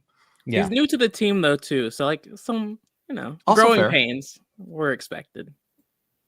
Yeah, no doubt. All right, let's continue on the stud zone here, and I'm going to open it up to everyone. I think it's pretty obvious. I actually think I'm much more interested in talking about like lower price guys, but just tell me if these general takes are spot on, and if we all agree, I'm going to move past this section. Okay. Lamb, great play, chalk, can't get away from it. Justin Jefferson, really interesting tournament pivot off of Lamb for the same price in a really good spot too, and could easily outscore everybody. Pickens, we already talked about that. Why not Pickens? Could outscore Lamb, no problem. Lower owned, cool. Even interesting with Lamb in the same lineup. Rome Odunze, I think we all said early on, we all like Rome Odunze. We all like Caleb Williams. What's not to like? Tet McMillan, every single one of us, I'm going to say agree, about to get sauced and not a spot to mess with him. Across the board, everyone? You're starting to jinx it a little bit. The one thing I will highlight about Rome, though, is that this Saints defense has been so bad. They even let Marvin Harrison have a game against them. So I just love Odunze here. But yeah, I agree with you. Absolutely. And hey, listen, Tet McMillan had his best game last week, and it was still not enough. Yeah, I agree. Yeah. And just have tall defensive linemen. This is not a good spot for Bryce Young. You gotta play him against teams with shorties. Okay, so you're starting to dig again. You don't have like 6'7" defensive linemen. The kid has to climb on the back of one of his offensive linemen just to see what the hell's going on up there. Get into blasphemy territory. He's carrying a football. It looks like he's throwing a cinder block. Like it looks heavy in his hand. What the hell's going on, Bryce Young? There's your Bryce Young call out for now. It's going to be in the Millie Maker winner. Yeah. He looks like he's throwing a cinder block. Ugh! Like I can audibly hear the oomph sound when he goes to throw it. It's the ratio of football to body size is not appropriate for the NFL. That's my goat. Calm down. He looks like he's throwing a cinder block. Who says that? All right. Jalen, so still in the 6K range. Again, Jalen Waddle, rainy day, kind of gross out. Horrible. I'm not on that. So all that's left here is Debo and the Q tag. And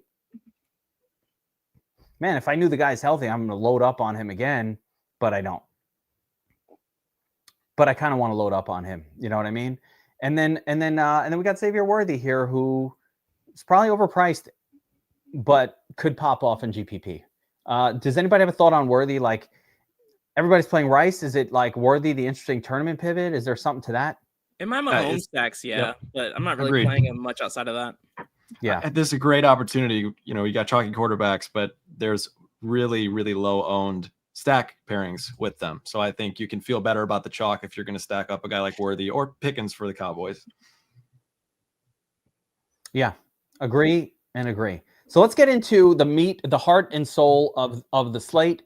You know, most of these guys up top were really just stacking with their quarterback anyway, for the most part.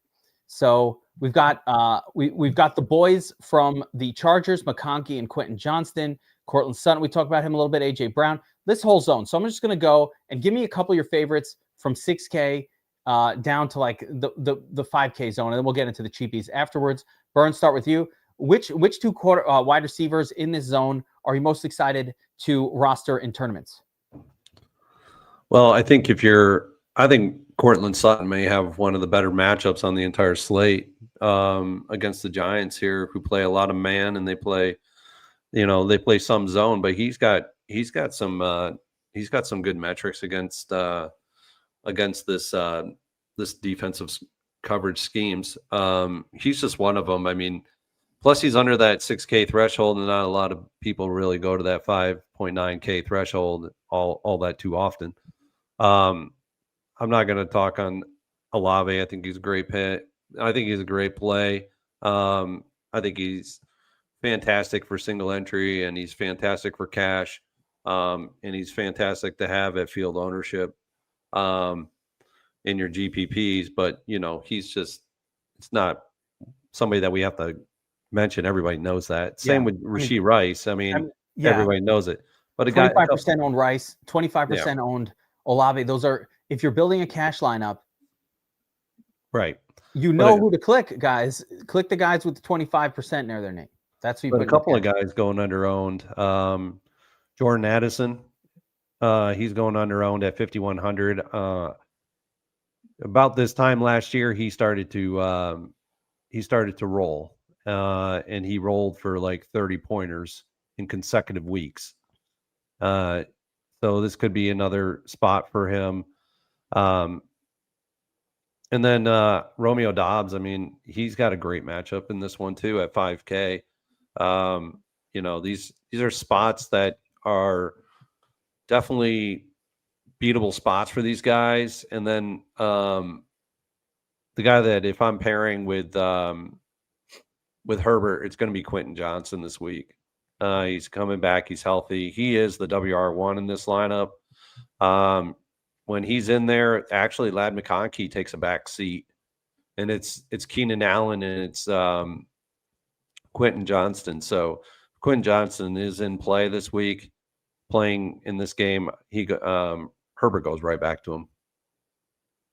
I like it. Good calls. Love the Quentin Johnston call, and I love your thought on how we have to kind of just think about how the Chargers played when all three were out there, because I've been having a hard time figuring out which two to play. And you're right. The two that did prosper throughout the early part of the season until QJ got hurt was definitely QJ and Keenan to the detriment of Ladd McConkey. Ladd was okay the week before last. Okay, but not great. Yeah, and I I don't great that week. I don't remember how they utilized their tight end during that when they had the three wide receivers out. I can't remember exactly how they utilized the tight end, but I don't think it was that great. So the three wide receivers have been on the field most of the time together. Their snap counts are very high, so they're probably just playing the one.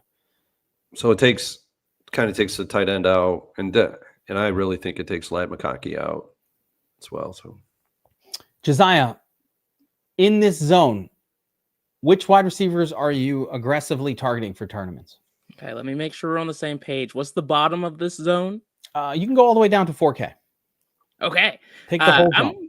I'm with Burns on pretty much all the names he mentioned. I absolutely love Sutton. I love Quentin Johnston. Those are the two guys I'm really prioritizing here that aren't super chalk. And then outside of that, we hit that 4K number, and I'm going right back to Jalen Coker. He's finally back. Coker. 4K. He has 0 ownership. And I do think Tet's going to be shut down on the outside, which should open things up for Coker. This is a play. This is a gummy play. You know, you're not getting too wild with it, but I love it. He's a target monster for this team. Thin play, but a name no one's talking about, which is beautiful for tournament tactics. BobbyWow, you're clicking buttons in the main zone for wide receivers. Where are you going? Yeah, I think I'm in agreement here on Quentin Johnson for sure. I mean, this guy was being priced significantly higher than both Keenan Allen and Ladd before he got hurt. Now he's the same price. Are we serious? And the ownership at 5%. This is a smash game for QJ. I'd love being way overweight on him. I like that Burnsy mentioned Dobbs. I'm already interested in maybe some J-Lo stacks in deeper tournaments, and Dobbs is my main stack partner. The other guy that wasn't mentioned that I'll be overweight on is Michael Pittman. I think with Downs out, Pittman had already been the most consistent wide receiver up until last week. I think Downs being out actually boosts him quite a bit here at 5,100 in a game where you kind of mentioned Chargers can stop the run. I like the pass here. I think Pittman's more involved, and I'll be overweight on him at only 5,100. Prop is good too. I like it. I agree with all your takes, so I'm not going to repeat them. Love all those guys. Agree with I hadn't thought of Coker, so I'm not going to. That one's a new one. But as far as the mainstream guys, I'm not going to repeat them. But I'll give you a couple other names here that I think are low owned and very much viable. Marvin Harrison Jr. off of the concussion list played much better with Brisket than he did with Kyler Murray. Now he's going to be 3% owned. Yes, it is a difficult defensive matchup with the Packers, but I'm a little more scared of the Packers when the Packers in Green Bay than I am in Arizona. It's hot in Arizona. Those people are not used to warm weather. It's not, they don't play the same. When you're from Green Bay, July is sub-zero temperatures. It's a cold place. They're not used to the heat of Arizona. That you can't play as well. Oh, sweaty. Hot brisket. Hot brisket. Jesus. Harlock, That's a good one. I like that. Yeah, I like that too. So give me a little bit of Marvin Harrison Jr. That's one. The other one, I think we have to vomit a little bit and then swallow it down. Don't spit it. It's gross. Swallow it down and go back to AJ Brown. Ugh. I know. Swallow it down. Take it down. Has he ever been this cheap? Ever? I don't think so. Has he ever been this cheap? It's under. Pricing's so weird this week. All right, talk to me about AJ Brown and why you think he could actually get 15 plus points in this game. All right, so the guy's been getting 8+ targets per game already. The Eagles are going to have to. They're going to have to. I'm the biggest AJ Brown hater of them all. There's no bigger one than me. I made video. You could watch videos of me in the preseason going, you have to be a fucking moron if you take AJ Brown in round 2 of the NFL draft. That's from 3 months. I didn't re-record that now. I warned you off of AJ Brown, but the Eagles cannot stop teams with their defense right now. And the running game's in disarray. They have to throw the football. They need to get right with the passing game. No, the Vikings don't have a shutdown corner that's going to stop AJ Brown completely in this matchup, right? They don't have that. AJ Brown should do his normal thing indoors. Wentz is going to be putting numbers up on the Eagles. I think the Eagles are going to have to answer in this game. So I think you go right back to AJ Brown. He's a guy who's gotten us 30-point performances in the past. He dropped a couple passes. He's been on the precipice of those monster games, even already this year. A lot of the problems have been just Hurts not playing that well. That could continue. And if it does, it does, whatever. But if it doesn't, we get low-owned AJ Brown, who has a pretty good prop. It's not, it's certainly not the best, but it's acceptable. I think he's just a little better than Devonta Smith.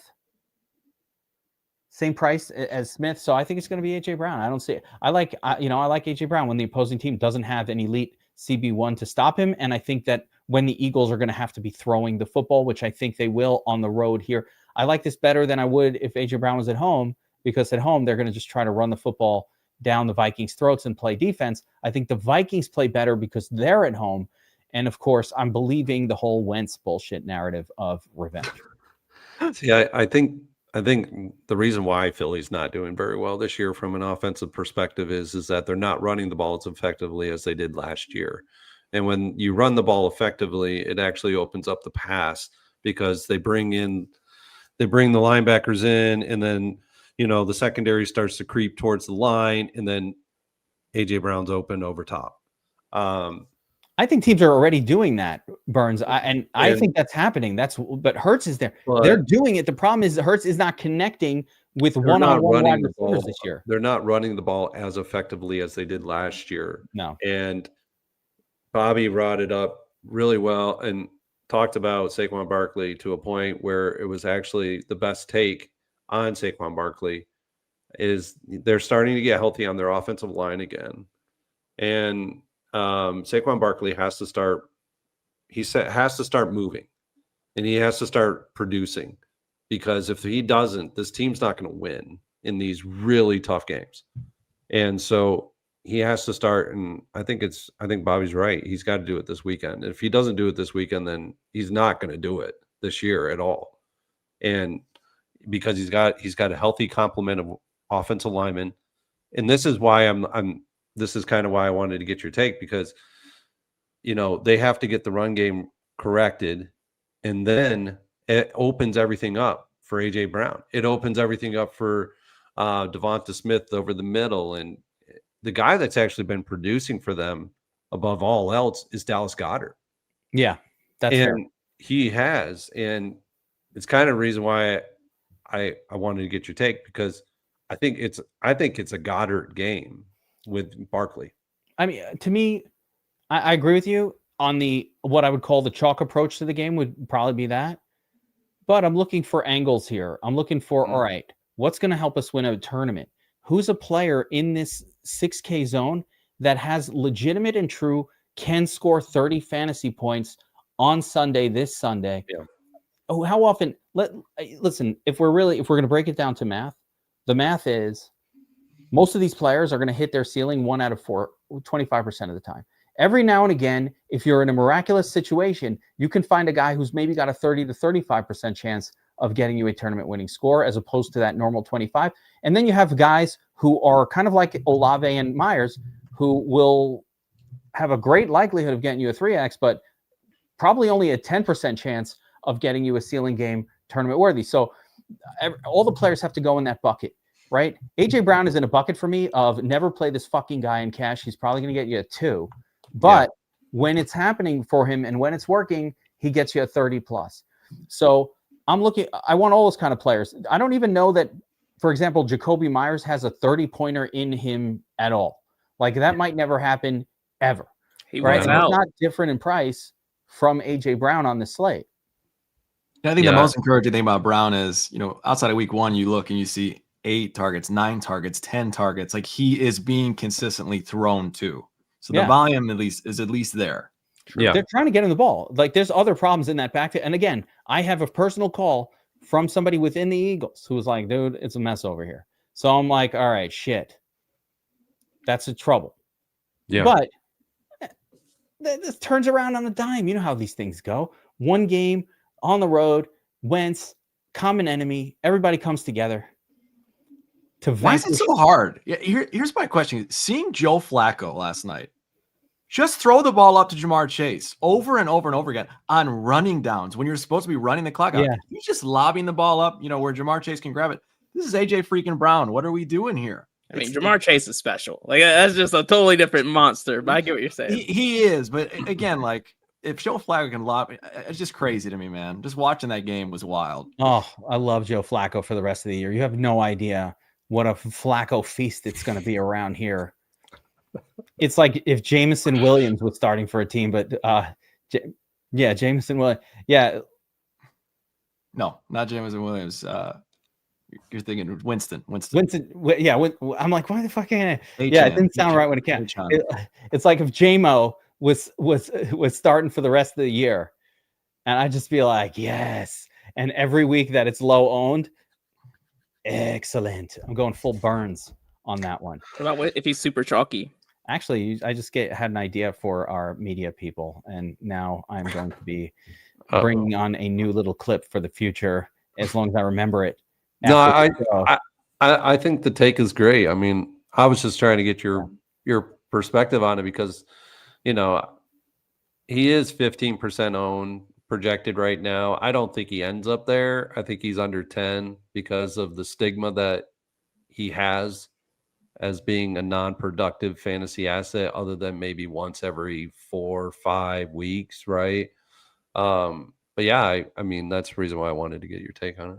Yeah, absolutely. And, again, it's not a core play, but I just think he's somebody I want to put in my tournament mix this week. On the pay down side, some of these names have been mentioned already, but Alec Pierce with Josh Downs out is interesting to me. In the chat, somebody's talking about Adonai Mitchell. I don't know. I don't know if I can still go there. It's actually Adonai Mitchell who will get those slot snaps that Downs is abandoning. It's not actually Pierce, but Pierce is just going to be in the game the whole time, and I like that. Yeah. And he's a big play guy who will win you the game with 2 receptions, one of which will be a 40-yard touchdown, and that's all you need. Other people, mentioned during the show, and I want to go back to him. Chris Moore from the Commanders 3K, super cheap, unowned. Terry McLaurin going to be out again. Is it Chris Moore week all over again? What did he do last week? Got a bunch of targets, and now we get the nut matchup. These are the kind of players, guys, that pop in these games where like the whole team is going off.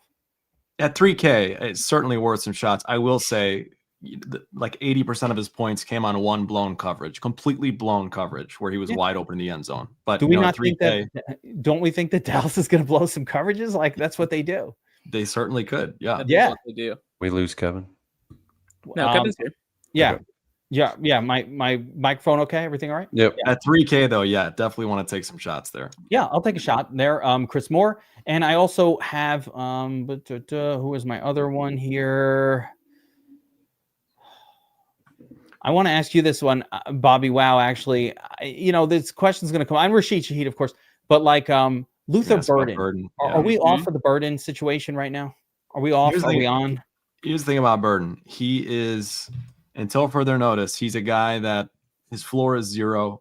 He's more than likely not going to score you 2 or 3 points, but he is one play away from breaking the slate. I know he's exciting. We saw a big play from him last game. It doesn't make sense to me why he's not getting the snaps over Zacchaeus at this point. But the reality of the situation is, even last week, Burden only played 28% of the snaps. Like, for whatever reason, they trust Zacchaeus out there as the veteran WR3, with Burden out there as kind of like the gadget guy. So a boom or bust silly stack with Caleb, sure. But 28% of the snaps last week, we got to see that number come up. All right, now Moore, DJ Moore. Are we interested in him? He's projected to be in, right? Always interested in Moore. Moore's going to play. Moore's going to play 100%. Yeah, so, he's going to play. So are we interested in DJ Moore? Yeah, it's a good question. Again, he's like the Xavier Worthy, right? He's a super low owned, stack piece with a chalky quarterback that you want to mix into those stacks. Yeah, just getting. But realistically, you haven't been burned by not playing DJ Moore all year. If you didn't play him once, you're happy that you haven't done it. Yeah. So will this be the game? I don't like the ADOT for DJ Moore at all. Like, they do not throw deep to him, and he's just not playing a role that produces good fantasy. That could change any week. I don't know. Maybe it changes this week. Folks, we're about to move on to the tight end position. If you've made it through with us so far, I appreciate maybe a like, a possible subscribe to the channel here. Appreciate it. We want to hear your feedback. Who are your favorite quarterback, wide receiver stacks? Who are your favorite running backs for this slate? Hit us in the comments section. If you're watching it now, you're watching the replay, whatever it is, and hit me up with what you think Josiah has been drinking throughout the show. Like, don't cheat and go back and look. Was it a root beer? It could be anything. It could be a hard apple cider. It could be a Blue Moon. I don't know. Didn't look like a Blue Moon label, though. No, didn't look like it. Looked like an IPA. Yeah. Looked like an IPA. Maybe. Mystery. Is it a North all right. Carolina IPA is the question. One guy to throw out there before we move on, just a silly for the millie again. Weather's bad, quarterback's bad, but I think Jerry Jeudy is worth a look in MME. I got 13 targets last week. The only person Dylan Gabriel's throwing it to. So that 13 target number is crazy. Could be worth a shot or two. Yeah. You know what? Sub 5K. I don't. I'm not gonna poop on that one. Anybody else have a last minute 5K milligram gummy play? Yeah. Guy that plays really well against man coverage, and he's going to see a lot of man coverage in the Giants is Marvin Mims Jr. Against this Giants, he's actually probably the outside of Cortland Sutton. He's the guy to go to in this offense when they're facing a strong man coverages. And it's kind of ridiculous. He's got yards per route ran of 4.42, and he averages almost 1 fantasy point per route ran in man. So Troy Franklin's are significantly lower than that. I like it. All right, let's move on to the tight end position. NFL Week 7. There's one name that stands out above all the others, but let's do a little sort of ownership projections. When you do that sort, you know the Fannin exposure is going to be way higher than where we have it right now. Yeah, it's got if it better pop. I can't. He's not even on the sort. That's going to change. But I don't know that he's going to go super chalk, Josiah. So we got Tyler Warren. Totally, I get it. Trey McBride, Kelsey. But I'm going to tell you guys something. Burns, actually, I want to go to the Shark Lab on this one real quick. Okay. What has the Shark Lab discovered about tight ends so far this year? Is pay up tight end showing up in Millie Maker winning lineups at all? Not to the point where we need to go over the top with them. It's mainly been the 3 and the 4K range, and it's been 75% of the top 20 winning Millie Maker lineups go in the 3 to 4K range, and it's pretty much flat line between the two salary ranges. It's like a percentage point difference, so it's flat. But mostly 3s and 4s, right? Yes, and then it's a significant drop off to 5K range of like 14%. It's I mean it goes from like 40 down, it's like 37% down to 14. So it's a significant drop off. Yeah. And it makes sense. There's so much power in a $3,500 player putting up an 18 or 22 or 17. It's a lot more power than a 6K player putting up a 23 or a 25, because the reality is when you play Trey McBride and wow, he had a great game for a tight end and got me 18 points. Like there's a lot of wide receivers for the same price that are and running backs that are putting up more points than that. So you have to look at it by salary versus what you get. You can't find wide receivers at 3,500 that get you at 20. Like that is super rare, and they help you really. When you do that, you're also winning tournament. But every single week, it seems like we have tight ends putting up 15 plus points. Every once in a while, you get a Freiermuth putting up a 30 or a Goddard putting up a 28 in this category. So just as a general rule, guys, this season so far, because I've been looking a little bit too, it has not been the year of pay up for tight end. It's been the year of find a lower cost tight end. And generally, it's been a year of find a lower cost cornerback too. But find a lower cost tight end to make it work. So with that being said, we see once again that the chalk is all concentrated on the most expensive tight ends. Interesting. Warren the most. Got Trey McBride up there. Fine. I understand. Travis Kelce. Right? And then Mayer will fall off. I think Bowers is actually going to play. Tucker Kraft there, great, but a 5K guy. And then we got some discounted players: Mason Taylor, Zach Ertz. Can't even find Harold Fannin, but he's the best of all of them.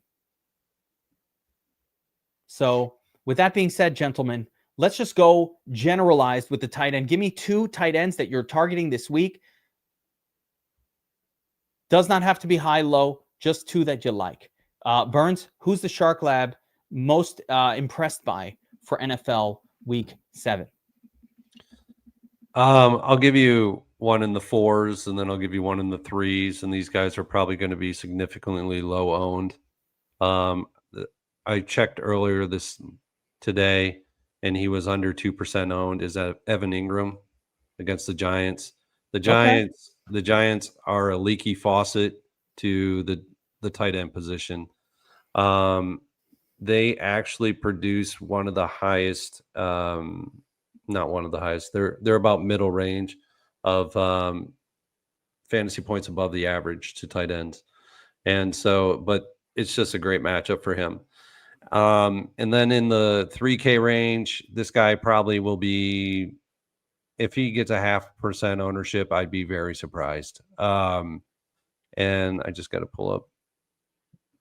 He is facing a defense that is one of the worst defenses in the NFL against tight ends, is New Orleans, and I'm going with Cole Kmet. Really? Yep. I think Cole Kmet has a good opportunity to do some damage in this game. Is that BobbyWow approved?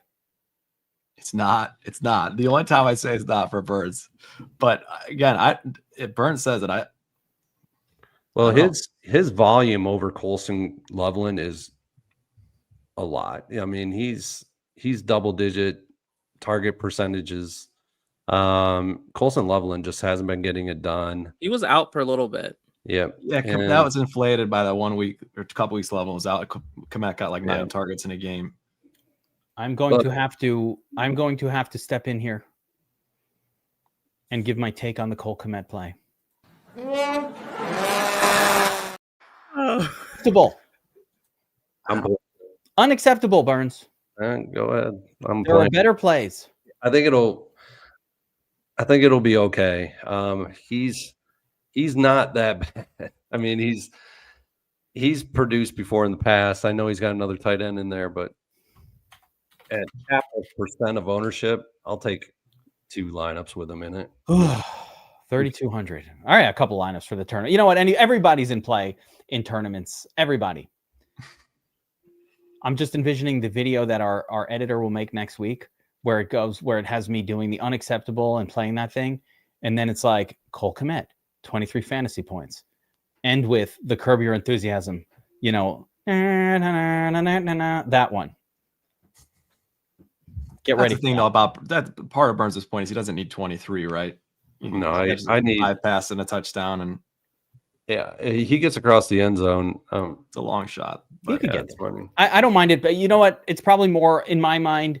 If you're doing that, you got to do it stacked with Caleb. I wouldn't do that as a naked. Oh, I'm not unstacking him. He's going to be stacked. Stack with Caleb, sure. Anything goes. You got to play the stack partners. So, but look at the ownership of the guy that's right near him. I can't even find him. He's so salary.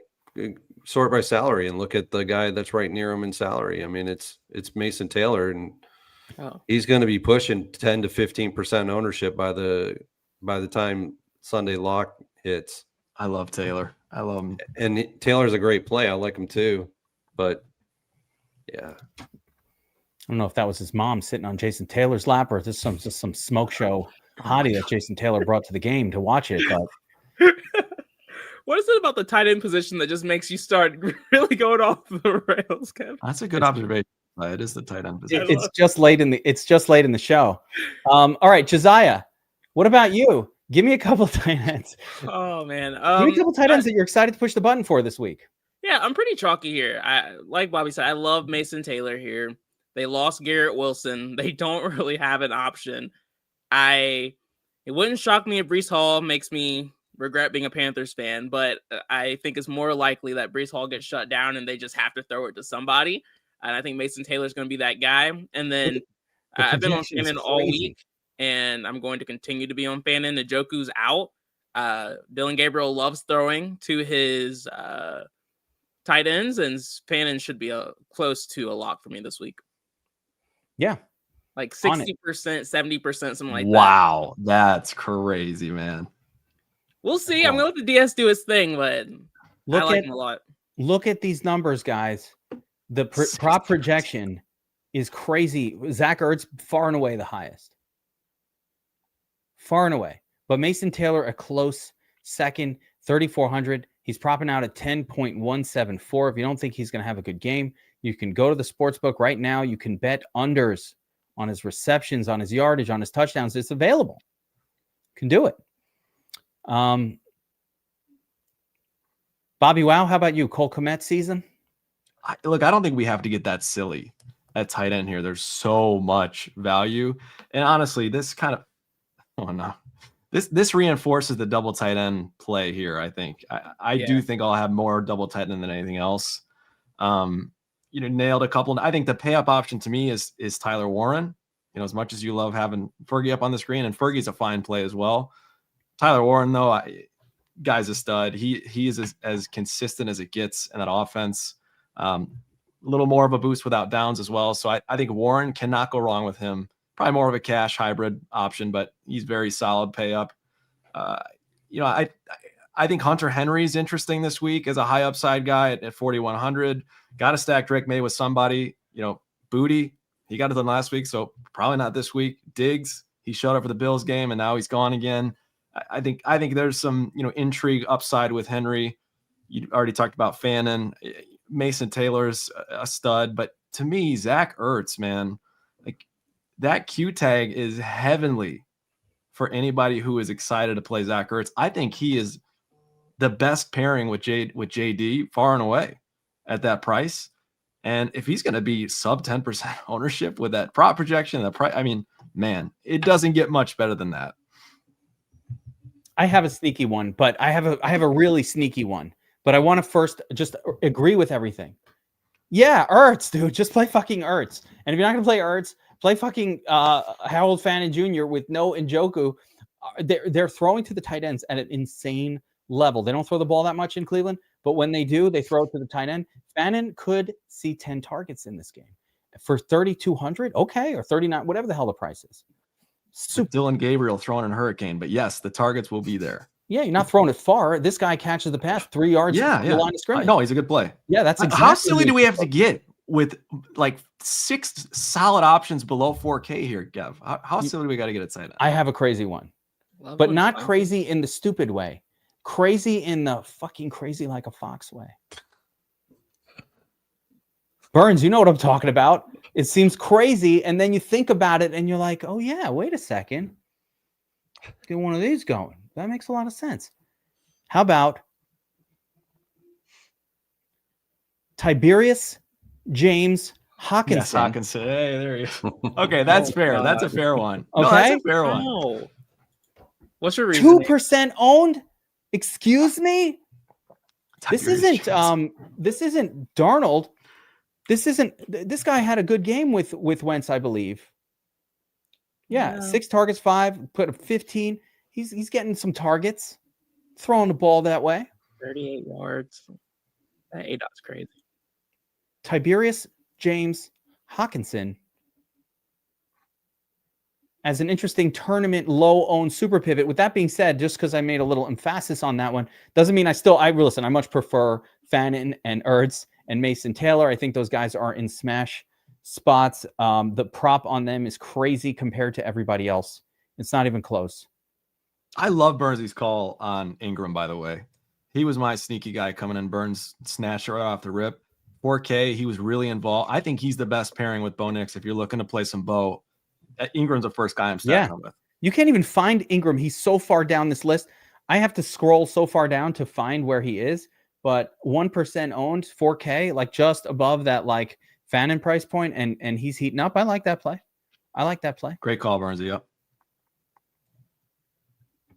If anybody can figure out where I got Tiberius James from. I I wasn't going with Tiberius. The name out, I was just going to go with TJ. But yeah, I knew where you're going.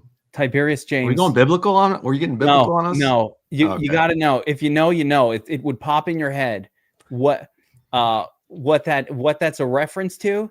I really don't want to. I don't want to spoil it. If anybody in the audience has, oh yeah, all right. Of course, Gamblestein comes in and nails it. Got it. That's James T. Kirk, James Tiberius Kirk from the Starship Enterprise. Thank you very much. Little Star Trek reference for the people, for the ones that know. Burns, how did you not get that? You seem like someone who would watch Star Trek. Wow. I do. I have watched Star Trek. Yeah, so I knew the reference. I've never seen it. What? Did you say you've never seen it? No, but I'm open to it. I'm not against it. I've just never seen it. That's amazing. I Dallas might like Goedert the new though. stuff. Yeah, You we might talk like the about new Goddard stuff too. more. Goddard is always, he's been so good for so many games in a row. We have to stop ignoring that and just actually start to embrace it with Goddard. Fair. Kelsey too, guys. Don't sleep on Kelsey this week at 4,700. People are gonna play Rashee Rice. Dude, I'm Great sleeping play. on Kelsey. No, You can sleep on Kelsey all you want. The dude is he's more. We've seen Mahomes kind of take his old form again. We're seeing Kelsey slowly but surely kind of take on that old Kelsey form where he is getting more and more involved, seeing a solid target share. You could do worse, stacked up in the games where the Chiefs have a ton of points. Right. Yeah, Kelsey helped me win a Pocket Cup tournament earlier this year. Funny, I thought I just heard you say I'll always sleep on Kelsey. Well, yeah, I mean, he helped me take down a tournament earlier this year, but I had to tweet out a thank you to Taylor. Oh, that was very for kind letting him play that day. And I appreciated that. She was really kind to let him come out and play and help me win the Pocket Cup ticket. That particular, it could have been a showdown, by the way. You know what? It was a showdown. It was the showdown one, Bobby. Wow, I haven't been playing because I'm like, you're right. I don't play that fucking guy on main slates, and I haven't played him all year. How did I have him? It was a showdown. It was a showdown. And there you go. Yeah, I tweeted a thank you to Taylor for that one. Burns, we need defenses to bring it all together. Yeah. This week is actually not. It's pretty easy to go on this one. The Broncos are in a great spot with Jackson Dart coming in. Additionally, the Chargers are in a good spot as well from a defensive standpoint. Let me pull it up. Did you say Jaguars? No. Chargers. Oh, Chargers. Yeah. You like the Chargers defensively? Yeah, they're in a good spot. Really? Mm-hmm. You realize they're playing Danny Indiana Jones. Yeah. Does not turn the ball over ever. I know. And I like my home favorites. Let me get to it. That's the lowest owned defense on the entire slate. Yeah, I know. All right, I'm just making They're sure. not my favorite by any stretch. Broncos will be highly owned. And there's some leverage spots off of them. The Patriots are a leverage spot off of them. The Chiefs up at 3,700 are a leverage spot off of them. The Browns are in a great spot. But a defense that's starting to gain ownership, and I think it's actually a really good, solid single entry ownership play, is the Vikings at home. And yeah, they're not favored, but they play really well at home. So from a defensive standpoint. But yeah, the Browns and the Browns and the Broncos are the best two on the slate for me. Browns. Yep. And Broncos. Yeah, they'll both be actually Browns are less owned than I think they should be. So I like those two. I don't know why you like the Broncos with Dart about to show them who the new king is. Or just show us who he is. Yeah. Who the hell he is. It's okay to love Dart and believe in him, and also just acknowledge that he's probably going to get smoked by the Broncos. Yeah, it's I probably. just want to give you permission in The case chalk approach is definitely that the Broncos will destroy the Giants. I am so happy that the Giants have a quarterback now, but this is not the game for him. Yeah. Josiah, got any defenses that are popping for Jordan you this Humphrey's week? a better Maybe the play in that game in the Panteros? dark. I'm not Xing them out of my pool, but I'm with Burns. I love the Browns this week, and they're like the lower owned defense I'm going to be significantly over on. Yeah, Browns great in the rain. Love it even more. Paired with Judkins as a combo. Tua sucks. You almost have to play Judkins with Browns defense. Like, to me, you might almost have to lock in Browns defense at Judkins as a pairing. Why? Like, I'm not forcing together. that. If you I have like Browns, you got Judkins. Judkins doesn't have to have Browns, but Browns should have Judkins in it. BobbyWow, why don't you agree? If the defense is crushing, Judkins is getting a tutty. I don't know about that. The Browns offense still stinks. So I'm confident the defense could do well against Tua. I'm certainly not locking it in. That's all I'm saying. That's fair. How about you, BobbyWow? What do you like on defense this week? Broncos are my top choice far and away. Obviously a little chalky.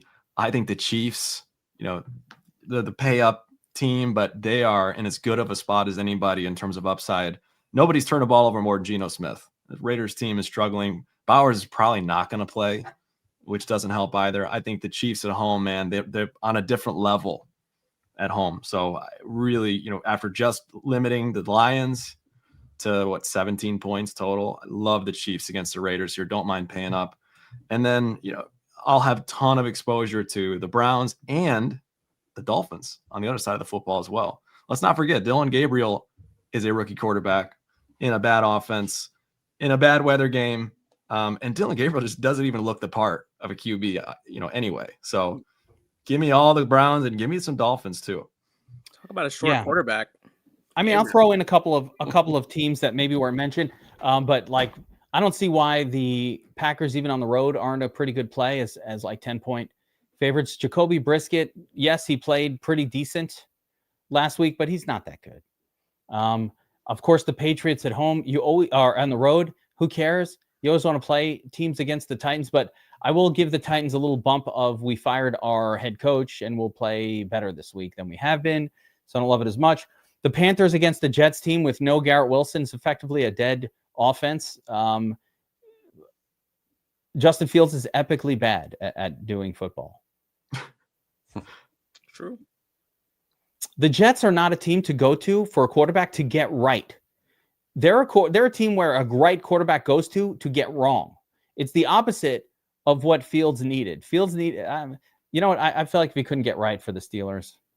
They thought maybe, okay, if we can't go from right to wrong, maybe we can go from wrong to right. They went wrong to wrong because Fields came in wrong, and it's even worse. Just wronger. And yeah, I mean, you got to play Vikings defense. Or if the Eagles are actually kind of in this imploding offense situation, Vikings will do well in that spot. I'm surprised, Burns, this might be the first week all season that you didn't call out the Colts defense. Did you just forget or not? No, they're not favored. Not this week. Okay. Jeez. He's always right about it. I'm just like, how the fuck are you coming up with this? And then they not smash. This week. Not inflammatory, man. He's always nailing it. All right. It's so good. So yeah, Grandpa knows best. He knows best. I'm telling you, the Vikes, man. I think this guy's been around for a long time. He knows. Jets and Browns ruin quarterbacks. Yeah, they do. The Vikes are under the radar. Yeah, he's just playing the wrong position. They're 10% on. They're starting to climb a little bit. The Vikings. Yeah. Bold take: Tyler Warren is a better quarterback than Justin Fields, based on that one throw he did last week. It's a bold take. I think it's fair. I think it's real. All right, guys, let's wrap it up there. Thanks again. Well, this was a good one. Audience, we appreciate you guys being here live to watch the show, commercial free. Love to hit that like, subscribe button, all that good stuff. Guys, reminder that NBA is right around the corner. So if you're a DFS Army subscriber, look at how excited Josiah is getting. We're doing daily NBA shows. We've got we've elevated our projection model. Everything's gone over when we relaunch for the new season. More aggressive, faster updates. DFS Army has full-time people whose job it is to let you know if a player is out and who's replacing them. That's key in NBA. You got to be in our Discord. Get in the Discord. And if you're an NFL only subscriber, you're going to want to upgrade to full VIP to access all the sports, including NBA. Don't buy a separate NBA sub. Just go to full VIP. Let the staff know if you want to do an upgrade. They will do that for you in the Discord of DFS Army. If you're a DFS Army subscriber and you're not in the Discord, you're missing out on one of the most important parts of your subscription. Top right corner on the DFS Army website, there is a little button that I can't show it on the screen. It's cut off here, but there's a little button that shows a Discord little icon. You need to link up and get in our Discord. That's where all the chat is going on. That's where Kanger is in my channel spoiling the games, proving that he has a much, much faster stream or television than everyone else. Because I always know what happened 30 seconds before it shows on my stream. Thank you, Kanger, for that. We appreciate you. He's just AI'd into it. He's so on it. I'm always like, oh shit. Spoiler, I have to turn off the Discord sometimes during the games. I don't know, spoiler. Yeah, I love it. The spoiler is that my stream is a minute and a half behind what's going on. And I'm betting live like an idiot after the touchdown. Oh, what the fuck's going on? The scariest thing is when you get a tag in the channel because you know someone's ahead of you. You're not sure, like, did something good happen? Like a player I called out do good, or did I just bomb something? That's the scariest. Go either way. You never know. And sometimes they just throw a name out there and like you could have dropped a pass. Oh, like yesterday I saw Fryermuth and they were like, no, Fryermuth, slate breaker. And then like I look on my TV like slate breaker 70 seconds later and I see Muth just going crazy. I'm like, I just threw my phone. I was fucking I was in first place. I just fucking threw the phone across the room. I'm done. But then I was happy to win all my bets and it was fine. I came back down after that, but I do have to get a new phone. Verizon's got a free phone deal going on right now. I will be going there after the show.